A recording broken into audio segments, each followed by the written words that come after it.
Varahi silver jewellery ఇప్పుడు మన Varahi silks KPHP store first floor లో 28 March hero Teja Sajja heroine Meenakshi Chaudhary చేతుల మీదుగా గ్రాండ్ ఓపెనింగ్ జరగబోతుంది.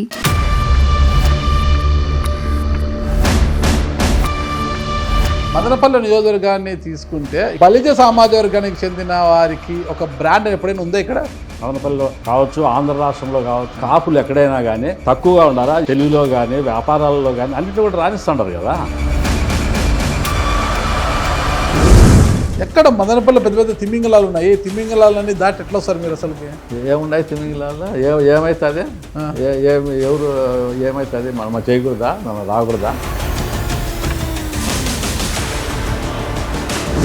వ్యాపారంలో మీపై పెట్టుకున్న నమ్మకాన్ని రాజకీయాల్లో ప్రజలు మీ పైన పెట్టుకుంటారంటారా? నిజాయితీ అంటే మీ ఉద్దేశంలో ఏమనుకుంటున్నారు? రాజకీయాలు అంటే ఏమన్నా మైకులు పెట్టుకొని లేదా మీటింగులు చెప్పేసి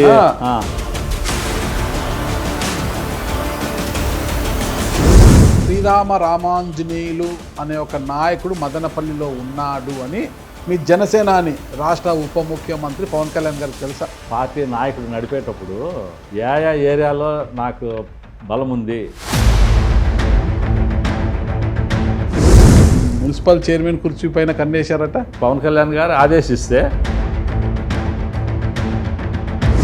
పార్టీ మీకు టికెట్ కేటాయించాలన్నా, ఫస్ట్ ప్రజలు మిమ్మల్ని కౌన్సిలర్గా గెలిపించాలన్నా మీకున్న ప్లస్ పాయింట్స్ ఏంటివి? డబ్బుతో మేము ఓట్లు వేస్తామనుకుంటే దానికి మించిన పెద్ద ధనవంతమైన పార్టీ ఇంకోటి లేదు. మీ కూటమి ఎంపీ పుట్టా మహేష్ కుమార్ యాదవ్ హైదరాబాద్ మోయినాబాద్లో డ్రగ్స్ విషయంలో దొరికాడు, ఏమంటారు దాన్ని మీరు? ఉంటాయి సార్, కొన్ని రాజకీయ కోణాలు కూడా ఉండొచ్చు దాంట్లో. పవన్ కళ్యాణ్ గారిని చూసి ప్రజలు మీ వైపు నిలబడడానికి పవన్ కళ్యాణ్ గారిలో ఉన్న గొప్పతనం ఏంటి? పవన్ నాయ్ తుఫాన్, ఆయన నోటి నుంచి ఆ మెప్పుదల పొందినాడు అంటే ఈ పవన్ ని ఆంधी है. సార్, పవన్ కళ్యాణ్ గారి వ్యక్తిత్వం గురించి మీరు ఆయనతో కలిసామంటున్నారు కదా, ఆయన రాజకీయంగా వేస్తున్న అడుగులు చూస్తే ఏమనిపిస్తుంది మీకు అసలు? భవిష్యత్తులో భారతదేశానికి దిక్కిస్తే రాజకీయాలు అంటే ఎట్లుంటాయని చూపించేదానికి పవన్ కళ్యాణ్ గారు ఒక... వెల్కమ్ టు ఇట్స్ టీవీ. నేను మీ నాగరాజ్ బైట్శెట్టిని. ఈరోజు మన అతిథి అన్నమయ్య జిల్లా మదనపల్లె నియోజకవర్గ జనసేన నాయకులు శ్రీరామ రామాంజనేయులు గారు. ప్రస్తుతం ఆయన మనతో ఉన్నారు. నమస్తే రామాంజనేయులు గారు. నమస్తే సార్. బాగున్నారా? బాగున్నాను. జనసేన జనసేన పేరు వింటే ఒక వైబ్రేషన్ వస్తుంది అనమాట. అంటే మీ నాయకుడు అట్లా పూనకాలు తెప్పిస్తాడు ఎదుటిలో, అట్లా పేరు వినగానే అందరికీ కూడా ఒక వైబ్రేషన్ వస్తుంది. అసలు మీకు ఎలా ఉందంటే జనసేన అంతా యువరక్తం ఎక్కువ నిండిపోయింది అనమాట. మీరేమో 6 పదుల వయసులోకి వచ్చారు, అయినా కూడా జనసేన పార్టీలో కొనసాగుతున్నారు. ఏంటి ఆ లక్ష్యం ఏంటి అసలు? జనసేనలోకి ఎందుకు వచ్చారు మదనపల్లి లాంటి ప్రాంతంలో? అది నాకుండే జనసేన ఉండేటువంటి దానిలో ఉండే అభిమానం నాకు అట్లాడు సార్. పవన్ కళ్యాణ్ గారు అంటే ముందు నుంచి అభిమానం. రెండోది రాజకీయాల్లో కొంచెం నాకు ముందు నుంచి కూడా వెళ్ళాలా దీంట్లో అనే కోరిక మొదటి నుంచి కూడా ఉండింది. కానీ కుటుంబ పరిస్థితుల వల్ల నేను వ్యాపారాల్లో కొనసాగుతూ వచ్చిన్నాను. ఇప్పుడు ఏమైందిరా అంటే పిల్లలందరూ సెటిల్ అయిపోయినారు ఆల్రెడీగా. బరువు బాధ్యతలు ఏమి లేవు? బరువు బాధ్యతలు నాకేమీ లేవు, కుటుంబ బాధ్యతలు అంటూ ఏమీ లేదు. రెండోది నాకు ఒక కోరిక, నా చివరి వరకు నేను మదనపల్లి ప్రజలకు ఏదైనా చేసి వెళ్ళాలని చెప్పేసి నాకంటూ ఒక బ్రాండ్, రామాంజనేయులు అంటే పలానా నాయకుడిగా ఉన్నాడు ఇక్కడ, అతను మంచి చేసిపోయినాడు అనే సబ్జెక్ట్ తీసుకురావాలని చెప్పి ఒక కోరిక ఒకటి. నన్ను ఆదరించినటువంటి మదనపల్లి ప్రజలకు నేను ఏమైనా చేసిపోవాలా, చేయాలా అనే అభిలాష ఒకటి. ఇవన్నీ మనం క్రోడీకరించుకున్నప్పుడు నాకు జనసేన అయితే సూటబుల్ ఉంది.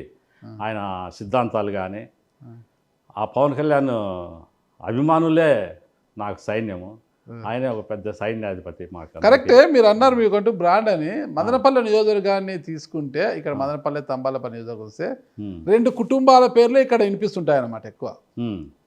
రాటకొండ ఒకటి, రాటకొండ ఫ్యామిలీ అంటే మీకు అందరికి తెలిసిందే, కే కమ్మ, ఓకేనా. ఇంకొకటి టిఎన్ ఫ్యామిలీ, వాళ్ళు రెడ్డి గారు, తెలిసిందే మీకు. ఆ 2 పేర్లు కొంటే ఆ 2 తంబలపల్లి అయినా మదనపల్లి అయినా, తంబలపల్లిలో వాళ్ళదే, ఓకేనా. ఆ 2 పేర్లు మినహాయిస్తే రెడ్డి, తంబలపల్లిలో రెడ్డి, ఇక్కడ కమ్మారెడ్డి 2 ఇక్కడ తప్పితే కాపులు అంటే ఇక్కడ బలిజలు, శెట్టి బలిజలు ఉంది కదా, అవును. బలిజ సమాజ వర్గానికి చెందిన వారికి ఒక బ్రాండ్ ఎప్పుడైనా ఉందా ఇక్కడ? అంటే ఏర్పడకూడదని ఏం లేదు కదా. ఆ, అప్పుడు ఏదైనా వాళ్ళ పరిస్థితులను బట్టేసి అనగదొక్కి ఉండొచ్చు. ఆ, మేమే కొన్ని వాళ్ళ అప్పుడు వాళ్ళ రాజకీయాలు పరిస్థితుల్లో ఏదో విధంగా ఎదిగిండొచ్చు. కానీ అత్యధిక జనాభా కలిగినటువంటి బలిజలు ఎందుకు రాకూడదు సార్? ఎట్లా రాకుండా పోవాలనుకుంటారు మీరు? Okay, okay. ఒక్క 2 కుటుంబాలే పరిపాలన రావడం చేయాలని కాదు, ఎక్కడ వారసత్వం అయితే ఎక్కడ రావడం లేదు కదా. రాకూడదు అని నేను అనట్లేదు, ఆ. రావాలని ఉన్న రాగలగంత చావ మీతో ఉందా అంటున్నా. ఎందుకు లేదు? ఏం దానివల్ల మాలో ఏం తక్కువైంది? మీరు చూడండి, ఎక్కడ మేము తక్కువ, ఎక్కడ దేంట్లో తగ్గున్నాం? మదనపల్లిలో కావచ్చు, ఆంధ్ర రాష్ట్రంలో కావచ్చు, ఎక్కడైనా కానీ కాపులు ఎక్కడైనా కానీ తక్కువగా ఉండారా? దేంట్లో వాళ్ళు తెలుగులో కానీ వ్యాపారాల్లో కానీ అన్నిట్లో కూడా రాణిస్తుంటారు కదా. Okay, okay. అన్నిట్లో రాణిస్తుంటారు. రాజకీయ రంగంలో పెద్దగా అంటే గొర్రెదాట అంటారు కదా, పొలోమని ఒకవైపు పోతే అలాగే ఒకవైపు పోవడము, ఎప్పుడు ఒకరికి పల్లకీలు మోయడం తప్పితే పల్లకీలు ఏ రోజైనా కూర్చోాలి అనిపిస్తుందా మీకు? ఒకటి పల్లకి మోయడం అనే దానికి ఏమైందిరా అంటే, అంత శక్తి సామర్థ్యాలు మా దగ్గర అణిగి ఉన్నా కూడా ముందు ఒక నాయకుడు, ఒక దిక్చూసి అనేది లేకుండా ఉన్నింది. ఓకే. మరి మేము ఎవరిని దిక్చూసిగా పెట్టుకోవాలనే ఒక నాయకత్వం అనేది లేకుండా ఉన్నింది. ఇప్పుడు ఆ విధంగా కాదు కదా. ఇప్పుడు పవన్ కళ్యాణ్ అనే ఒక నాయకుడు వచ్చినాడు మాకు, అది ఒక దిక్చూసి ఆయన్ని పట్టుకొని మేమందరం ఎగబడుతున్నాం. ఇప్పుడు ముందు మాదిరి లేదు కదా మాకు. గతంలో ముద్రగడ పద్మనాభం ఆయన కంటే ముందు చాలా మంది ఉండిన్నారు. అవును, ఓకేనా. తర్వాత ముద్రగడ పద్మనాభం గారు కాపు సమాజ వర్గాన్ని భుజానికి ఎత్తుకున్నారు కదా, మరి అప్పుడు లేని దిక్సూచి ఇప్పుడు పవన్ కళ్యాణ్ గారు వచ్చిందా మీకు? ఆయన ఒక కులానికి మట్టుకే పద్మనాభం గారు ఒక కాపు కులానికి మట్టుకే కేటాయించుకున్నాడు. నేను కాపు కుల నాయకుడు అనుకున్నాడు అంతేగాని, కానీ పవన్ కళ్యాణ్ ఆ విధంగా కాదు కదా. ఆయన సిద్ధాంతాల్లోనే ఉంది, అన్ని కులాలను మనం కలుపుకొని పోవాలా, అన్ని మతాలను మనం గౌరవించాలా అనే సిద్ధాంతం ఆయన దగ్గర ఉంది. ఇది అట్ట కాదు, ఇది కుల రాజకీయ ఇదిగా అవుతుంది. ఆయన పవన్ కళ్యాణ్ ఆ విధంగా కాదు కదా. నా కులంతో పాటు అన్ని కులాలను కలుపుకొని మన కులం పెద్దన్న పాత్ర పోషించాలా అనే ఉద్దేశంతో మనం అందరం మిగతా మైనార్టీ కులాలను, ఇతరత్ర కులాలను, బీసీ కులాలు కానీ, ఎస్టీ కులాలు కానీ, ఎస్సీ కులాలు కానీ వీళ్ళందరినీ కలుపుకొని పోవాలని చెప్పేసి ఉద్దేశంతో ఆయన రాజకీయ పార్టీ పెట్టడం జరిగింది. అంత ఆషామాషిగా పార్టీ 12 ఏళ్ళు నడపగలిగే శక్తి మామూలుగా అయితే ఉండదు కదా.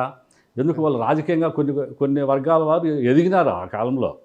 వాళ్ళు ఎదిగి వాళ్ళ ప్రధాన పీఠాలపైన వాళ్ళు కూర్చోమని వాళ్ళ వంశాన్ని కానీ వాళ్ళ కులాలకు చెందినటువంటి వాళ్ళని కానీ పైకి లాక్కుంటూ వచ్చినారు. అందువల్ల హై లెవెల్లో ఉండే ఫస్ట్ క్లాస్ టికెట్లు అంతా అక్కడ వెళ్ళిపోయినాయి. మైనార్ కింద ఉండేదంతా మందే. మీ అమ్మవారి పార్టీలో తీసుకున్న టాప్ లేయర్ అంతా కూడా వాళ్ళ సామాజిక వర్గమే ఉంటుంది. రెడ్డి సామాజిక వర్గంలో వైసీపీలో తీసుకున్న టాప్ లేయర్లు అంతా వాళ్ళ సామాజిక వర్గంలో ఉంటారన్నమాట.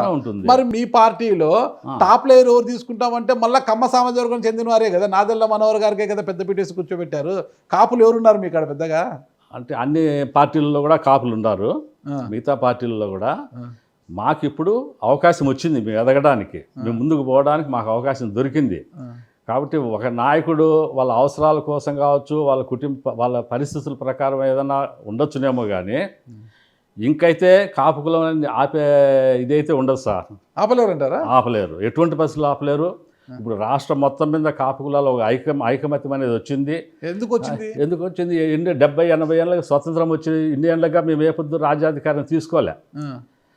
కనీసం మా బల్య కులానికి రిజర్వేషన్లు కూడా ఇవ్వలే. ముందు ఆ మద్రాసు రాష్ట్రంలో మనం కలిసి ఉన్నప్పుడు, కాపు కులం కలిసి ఉన్నప్పుడు మాకు రిజర్వేషన్ ఉండింది. విడిపోయిన తర్వాత అది కొనసాగుతూ వచ్చింది. మళ్ళీ నీలం సంజీవ్ రెడ్డి గారు వచ్చేసి దాన్ని తీసేశారు ముఖ్యమంత్రిగా వచ్చినప్పుడు. మళ్ళీ దామోదరం సంజయ్ గారు వచ్చేసి మరే ముందు వాళ్ళకు ఉండింది కదా, వాళ్ళకి ఇద్దాము అని చెప్పేసి ఆయన ఇస్తే ఈయన వచ్చి మళ్ళీ వచ్చి పెరికేసినారు. ఈ విధంగా ఎంతసేపు జనాలు ఎక్కువ ఉండారు, వీళ్ళని ఎదగనిస్తే మమ్మల్ని ఎదగనేరు అనే ఉద్దేశంతో తొక్కేసిండొచ్చు. మళ్ళీ రిజర్వేషన్ తీసేశారు. అదే రిజర్వేషన్ ఉంటే మా పిల్లలు కానీ మా బిడ్డలు కానీ ఎదిగింది కదా. ఒక ముందుకు రావాలంటే ఒక ఉద్యోగాలు, మంచి ఉద్యోగాల్లో ఐఏఎస్ కావచ్చు, ఐపీఎస్ కావచ్చు, హై క్యాడర్ ర్యాంకుల్లో మన వాళ్ళు రావాలంటే రిజర్వేషన్ కూడా ఉండాల్సి. హై క్యాడర్లో తీసుకుని అగ్రవర్ణాలు ఎక్కువ ఉన్నారు కదా. అసలు హై క్యాడర్లో బాగా చదువుకొని మీరే అన్నారు మాకేం తెలివి తక్కువ ఉన్నా, మేమన్నా వెనకబడ్డామా అది ఇది అన్నారు కదా. అవును, అన్ని తెలివితేటలు ఉన్నాం. మీరు రిజర్వేషన్ల కోసం ఎందుకు పోరాటము? తెలివితేటలతో ముందుకు పోవచ్చు కదా. రిజర్వేషన్ అనేది ఉంటే ఎక్కువ మంది జనాలకు అవకాశాలు ఉంటాయి. అవకాశాలు అనేది కొంచెం ఎక్కువ ఎగబడుతుంది. అది లేకుండా జరిగిండేది. తర్వాత ఏమైంది, వాళ్ళు ముందు నుంచి వాళ్ళ పరిపాలనలో హై లెవెల్లో కుటుంబ యజమానిగా వాళ్ళు ఉండారు. ఒక కుటుంబ యజమానిగా ఎవరు వాళ్ళు వేరే అగ్రవర్ణాలు వాళ్ళు ఉండారు కొన్ని ఏళ్ళుగా. ఇప్పుడు 70 మన మీరు స్వతంత్రం అగ్రవర్ణం కదా? ఏది మీరు అగ్రవర్ణం కదా? వాళ్ళు ఆ కాలంలో ముందుకు దోసుకుపోయినారు. మాకు అట్లా కన్నింగ్ నేచర్ లేదు. మేము ఎంతసేపు ఓపెన్గా మాట్లాడేవాళ్ళమే కానీ ఒక విధమైనటువంటి ఆ నేచర్ లేదు కదా. వాళ్ళు ఆ కాలంలో ఎదిగినారు సార్. వాళ్ళే తప్పు చేసినారు అని చెప్పడం లేదు. వాళ్ళకి అవకాశాలు దొరికినాయి, వాళ్ళు వాడుకున్నారు దాన్ని. వాళ్ళకు ఉండే అవకాశాలు వాళ్ళు వాడుకున్నారు. మరి జనసేనని తీసుకుంటే మరి బలిజలకు ఎందుకు పెద్దపీట వేయలేదు ఆ పార్టీలో అంటున్నా? ఇక్కడ వాళ్ళకే ప్రాధాన్యత, అక్కడ వాళ్ళకే ప్రాధాన్యత, ఇక్కడ వీళ్ళకే ఇస్తే ఇంకేంటి అసలు మీకు వచ్చేది? లేదు, బలిజలకు కూడా మంచి ప్రాధాన్యత ఉండేవి వస్తాయి. కాపులకు మంచి రోజులు వచ్చాయంటున్నారు మీరు. కాపులకు మంచి రోజులు వచ్చాయి, మమ్మల్ని ఆపలేరు అంటున్నారు. మీ నాయకుడే మిమ్మల్ని ఆపుతున్నాడు కదా. మరో 15 ఏళ్ళు చంద్రబాబు నాయుడు గారే సీఎం అని ఆయనే అంటున్నారు కదా. మరి ఇంకెప్పుడు మీకు మంచి రోజులు? ఎప్పుడైనా రావచ్చు, ఎందుకు రావు సార్? సీఎం అంటున్నాడు కానీ సీఎం అనడం లే, కూటమి ప్రభుత్వం నిలబడుతుంది అన్నాడు. 15 ఏళ్ళు 15 ఏళ్ళు చంద్రబాబు నాయుడు గారే సీఎం, కూటమి సీఎం, కూటమి ప్రభుత్వము 15 ఏళ్ళు కూటమి ప్రభుత్వం ఉంటుందని. కానీ సీఎం ఎవరు, డిప్యూటీ సీఎం ఎవరు అది చెప్పలేదు. మనము కూటమి ప్రభుత్వం కలిసి 15 సంవత్సరాలు కన్నా ఆంధ్ర రాష్ట్రాన్ని పరిపాలిస్తే ఈ విధంగా ఆంధ్ర రాష్ట్రం అభివృద్ధి చెందుతుంది. ఈ మధ్యలో బ్రేక్ అయితే వైసీపీ వాళ్ళు కానీ వాళ్ళ పరిపాలన మనం 5 ఏళ్ళు చూసాం. వైసీపీ వాళ్ళ పరిపాలన మనం ఒక 5 ఏళ్ళు చూసాం. ఎంతసేపు జనాలు సొమ్ము చూసుకోవాలని చెప్పేసి పరిపాలన చేసినారే కానీ, తన కుటుంబాలను పెద్దగా చేసుకోవాలని చూసినారే కానీ, జనాల కోసం పనిచేసే పార్టీ అయితే ఏది అక్కడ లేదు అనేది ప్రూఫ్ అయిపోయింది. అప్పుడు రాజశేఖర రెడ్డి మీద ఉండే అభిమానంతో కావచ్చు, లేదా కొత్తగా వస్తే ఒక అబ్బాయికి మనం ఏదైనా ఇద్దాము అని చెప్పేసి ఒక్కసారి ఛాన్స్ అని అడిగిన దానికి ఇచ్చే, అందువల్ల జనాలు వేసినారు ఓట్లు. అప్పుడు 150 సీట్లు వాళ్ళకి వచ్చినాయి. 5 ఏళ్ళ పరిపాలన చూసినాం, భయంతో బతికినాం, మన ఆస్తులు పోతాయేమో అని భయపడినాం. ఎక్కడెక్కడ మన ల్యాండ్ టైటిలింగ్ యాక్ట్ చూస్తారు కదా, ఈవెన్ కోర్టు లేకపోయినా కూడా చల్లదు అది. రైతు కోర్టు పోయినా కూడా చల్లకపోయింది. రెండోది పాస్బుక్ల పైన మన నాన్నగారు మన తాతగారు సంపాదించే ఆస్తులపైన దానికిచ్చే హక్కు పత్రం పైన వాళ్ళ ఫోటో వేసుకుంటూ వచ్చినారు. ఈవెన్ సర్వే చేస్తే సర్వే రాళ్ళపైన వాళ్ళ ఫోటో వేసుకోవాలా. ఇదేమన్నా రాజ్యాధికారమా? ముందు కాలంలో రాజులు చక్రవర్తులు పరిపాలించినారు. ఈ ఆస్తి అంతా నాదే, ఈ భూభాగం అంతా నాదే, విద్యాలకు పోయేసి ఆ దేశాన్ని కొల్లగొట్టి ఈ దేశంలో కలుపుకుండేది. అలాంటి పరిపాలన గుర్తుకు చేసినారు. అలాంటి పరిపాలన గుర్తుకు చేసినారు. అప్పుడే కదా పవన్ కళ్యాణ్ గారు రెచ్చిపోయి మాట్లాడడం కానీ ఇట్లా ఆంధ్ర రాష్ట్ర ప్రజల కోసము ఆయన నిరంతరం కష్టపడ్డాడు. జగన్ ఆయన కష్టపడలేదంటారా? ఏది సంక్షేమ పథకాలు ఇచ్చాడు కదా, సొంత లాభం కోసం కష్టపడిండొచ్చు. నవరత్నాలు ఇచ్చాడు. నవరత్నాలు అది అప్పులు చేసి నవరత్నాలు అట్లాంటివి ఇచ్చిండొచ్చు కానీ అట్ట కాదు. మీరు అప్పులు చేయకోకుండా ఆస్తులు కూడబెట్టిస్తున్నారా? అప్పులు అంటే ఆదాయాన్ని పెంచుకునే మార్గాలను ఎత్తుకుంటున్నారు వీళ్ళకి. ఒక 15 ఏళ్ళు మనం కూటమి ప్రభుత్వానికి కన్నా మనం 15 సంవత్సరాలు మన పరిపాలన కానీ అప్పగించినట్లయితే, అంటే దానికి ఒక లిమిట్ టైం ఉండాలి కదా సార్. ఇప్పుడు చెట్టు నాటుతానే మొలకెత్తేసి కాయలు కాయదు కదా. పరిపాలన అనేది రాజధాని లేకపోయింది, ఒక అభివృద్ధి అనేది రాకపోయింది. ఆంధ్ర రాష్ట్రంలో భయం లేకుండా ఎవరు బతికినారు చెప్పండి సార్? మేము మదనపల్లి మా నియోజకవర్గంలోనే కానీ మా చుట్టుపక్కల నియోజకవర్గాల్లో కానీ ప్రజలందరూ భయంతో బతికినారు. అంత లేకపోతే 151 ఉండేది 11కు రాదు కదా. 151 ఉండేది 11కు రాదు. పోనీ ఏ ఎలక్షన్లో మన జరిగిన ఎలక్షన్లో అంతా పోలింగ్ ఎక్కడ జరిగింది? ఇప్పుడు మీరు అంటూ మదనపల్లిలో భయపడి బతికారు. ఇప్పుడు మీ పార్టీలోనే ఒక నాయకుడు ఈరోజు తన పవర్ని అడ్డు పెట్టుకొని ఇండస్ట్రియల్ ఎస్టేట్లోకి పోయి, ఏదైతే ఇండస్ట్రీస్ ఉన్నాయో వాళ్ళ దగ్గరికి పోయి రోడ్లోకి ఎంక్రోచ్మెంట్ వచ్చినారని టేబుల్ పట్టుకొని కొలతలు వేసి వాళ్ళతో డబ్బులు మామూలు తీసుకుంటూ లాడ్జులకు సంబంధించిన లీజులు రెంట్ కట్టుకోకుండా ప్రతి ఒక్కరిని బ్లాక్మెయిల్ చేసుకొని బెదిరిస్తున్న సంఘటనలు ఇటీవల సోషల్ మీడియాలో చూస్తూనే ఉన్నాం అనమాట. ఆయన మీ జనసేన అని, ఆయన జన సైనికుడు. ఆయన కూడా ఇప్పుడు కదా ప్రజలు భయపడుతున్నారు, అప్పుడేం భయపడ్డారు? వీళ్ళకి ఎట్టుంది అంటే అది ఇంకా మనకు కరెక్ట్ అయిన అదైతే నిర్ణయం అయితే కాదు. కరెక్ట్ జరుగుతూ ఉంది కానీ న్యూస్ వస్తుంది కానీ అది ఎక్కడ ఎంతవరకు జరిగింది అనేది తెలియదు. దాంట్లో కొన్ని రాజకీయ లొసుకులు కూడా ఏమైనా ఉన్నాయేమో చెప్పలేము. వాళ్ళ అవసరాల కోసం ఆయన అందరూ మంచిగా ఉంటారని చెప్పే దానికి కూడా లేదు కదా. ఎక్కడ ఏ పార్టీలో అయినా కానీ అన్ని రకాల మనుషులు ఉంటారు కదా. అంత నిజాయితీగా పవన్ కళ్యాణ్ లాగానే అందరూ మంచిగానే ఉండరు కదా. పవన్ కళ్యాణ్ గారు నిజాయితీగా ఉంటారా? అంత లేదు. ఆయన పార్టీ ఎందుకు పెడతారు సార్? పార్టీ పెట్టడానికి నిజాయితీకి సంబంధం ఏంటి? ఆయన ప్రజలకు మేలు చేయాలనుకున్నాడు. ఒకటోది, ప్రజలకు మేలు చేయాలా. నేను ఆంధ్ర రాష్ట్రంలో పుట్టినా, నేను చిన్న ఉద్యోగ కొడుకుగా వచ్చిన నేను ఏదో ఒకటి చేసి పోవాలా, నాకంటూ ఒక గుర్తింపు తీసుకురావాలా, నాకంటూ ఒకటి ఇమేజ్ ఉండాల, ప్రజల హృదయంలో నన్ను అందరూ అభిమానిస్తుంటారు. ప్రజల గుండెల్లో ఆయన యువకుల్లో కానీ ఎవరైనా కానీ ప్రతి ఇంట్లో కూడా మేము క్యాంపెయిన్ చేసినప్పుడు పోయినప్పుడు ఎలక్షన్ల ముందర ప్రతి పల్లె తిరిగినాము. ప్రతి ఇంట్లో ఉండే సాఫ్ట్వేర్ ఇంజనీర్ కావచ్చు, వాళ్ళ నాన్న జనసేనకి వేయండి, జనసేన అంటే వాళ్ళు కంప్యూటర్లో చూసి వేసుకుంటూ వచ్చినారు. ఓకే, ఎంత కంప్యూటర్లో చూస్తున్నారు వాళ్ళు నెట్లో చూసుకుంటా వచ్చేసి జనసేన మీటింగ్లు కానీ ఆయన చేసిండే ఎక్కడైనా ఉండేటివి తీసుకుంటా వచ్చేసి అంత బాగా ప్రతి ఇంట్లో కూడా జనసేన అభిమాని, పవన్ కళ్యాణ్ అభిమాని ఉంటా వచ్చినాడు. అంత లేనిది అన్ని ఓట్లు రావు. రెండోది అంత పరిపాలన చేసి భయంతో వేసినారు. ఆ ఓట్లు కూడా 40% అంటున్నారే, మాకు 40% జనాభా ఉంది అని అన్నారు కదా ఓటింగ్ శాతము. 40% ఓటింగ్ శాతం కూడా డబ్బు వల్ల అంతకుముందు ఉండే భయం, మళ్ళీ వీళ్ళు ఎక్కడన్నా వస్తే మా ఏరియాలో ఎక్కువ ఓట్లు వచ్చినాయి కదా అని చెప్పేసి మళ్ళీ ఎక్కడ సత్తాయిస్తారో అని చెప్పి వచ్చినాయే. కానీ ఇట్లా టైంలో పడితే 40% ఎక్కడ కాదు, 20% ఇంకా దాని లోపలికి కూడా రావచ్చే అవకాశాలు అయితే ఉన్నాయి. పవన్ కళ్యాణ్ గారి నిజాయితీ పనులు అంటే ఆయనకుండే అవకాశాలన్నీ సినిమాల్లో డబ్బు సంపాదించే పద్ధతిలో కావచ్చు, ఆయనకుండే ఇన్కమ్ ఏపుది కూడా లేకుండా వదిలేసుకొని తన కుటుంబం కోసం కాకుండా మన కోసం కష్టపడినాడు. మొన్న సింగపూర్లో వాళ్ళ కొడుకు అగ్ని ప్రమాదంలో చిక్కుకుంటే కూడా ఆయన అదే టైంలో ఆయనకు ఆదివాసుల ఏరియాలో మీటింగ్ ఉండింది. అది క్యాన్సిల్ చేసుకొని దీనికి వచ్చినాడు ఆయన. కొడుకుని చూసేదానికి కుటుంబంలో కొడుకు ఇట్లా అపాయం జరిగిందంటే ఏ తండ్రి అయినా ఉంటాడా సార్? చెప్పండి మీరు. ప్రాణం దొరకదండి, నాకు ఈ రాజకీయాలు వద్దు, నాకు కుటుంబ వ్యవస్థ వద్దని చెప్పేసి కదా వెళ్ళిపోవాలి ఆయన. మరి అట్టాడు ముందు ఆ బిడ్డను చూసుకొని ఎట్లుంటాడు, బాగా ఓకే అని చెప్పేసి ఇక్కడ వచ్చేసి ఇక్కడ ప్రోగ్రాం చూసుకొని మళ్ళీ పోయినాడు సింగపూర్. అట్లాంటి వ్యక్తిని అవి చూస్తారు సార్ జనాలు. ఇప్పుడు ముందు మాదిరి ప్రజల్లో అవేర్నెస్ లేదనుకోవద్దండి. మేము రోజు 12 బయటకు పోతే ఒక ఆయన వస్తాడు, అక్కడ ఎదురింట్లో ముందర సిమెంట్ అలికి పెట్టినారు, ఆడికి వచ్చి ఒక పేపర్ తెచ్చుకుంటాడు రోజు. ఆయన చూస్తే మనం చదువుకున్నాడు కూడా అనుకోము. ఆయన వచ్చి ఆడ కూర్చొని ఆ పేపర్స్ తిరిగేస్తాడు. అర్ధగంట కూర్చొని చెప్పులు పక్కన పెట్టేసి బాగా చక్కగా వేసుకొని కూర్చొని తిరిగేసి చూసేసుకొని మళ్ళీ పోతాడు. అంటే ప్రజలు పేపరు చదవగలిగినోడు పేపర్ చదువుతున్నాడు, ఈ ఫోన్లలో వచ్చే ఇవి చూస్తున్నాడు. కాబట్టి నాయకుల ఎవరెవరి నిజ స్వరూపం అనేది ముందులాగా ఒక నాయకుడు ఉండి మీరందరూ ఇక్కడ ఓట్లు వేసేయండి, మీరందరూ నా వెనకాల ఉండండి అనే కాలాలు వెళ్ళిపోయినాయి. ఇప్పుడు జనాలు ప్రజల అభిమానం మనం కోరుకోవాలా. వాళ్ళకి అవేర్నెస్ వాళ్ళల్లో ఎక్కువ ఉంది. ఎవరైతే మనకు మంచి చేస్తారో, ఏ ప్రభుత్వం వస్తే మనకు మంచిగా ఉపయోగపడుతుంది, మన బిడ్డల భవిష్యత్తు కావచ్చు, మన రాష్ట్ర భవిష్యత్తు కావచ్చు, ఏదైతే బాగుంటుంది అని చెప్పేసి ప్రతి పౌరునికి తెలుసు. కానీ వాళ్ళు ఓపెన్ కారు.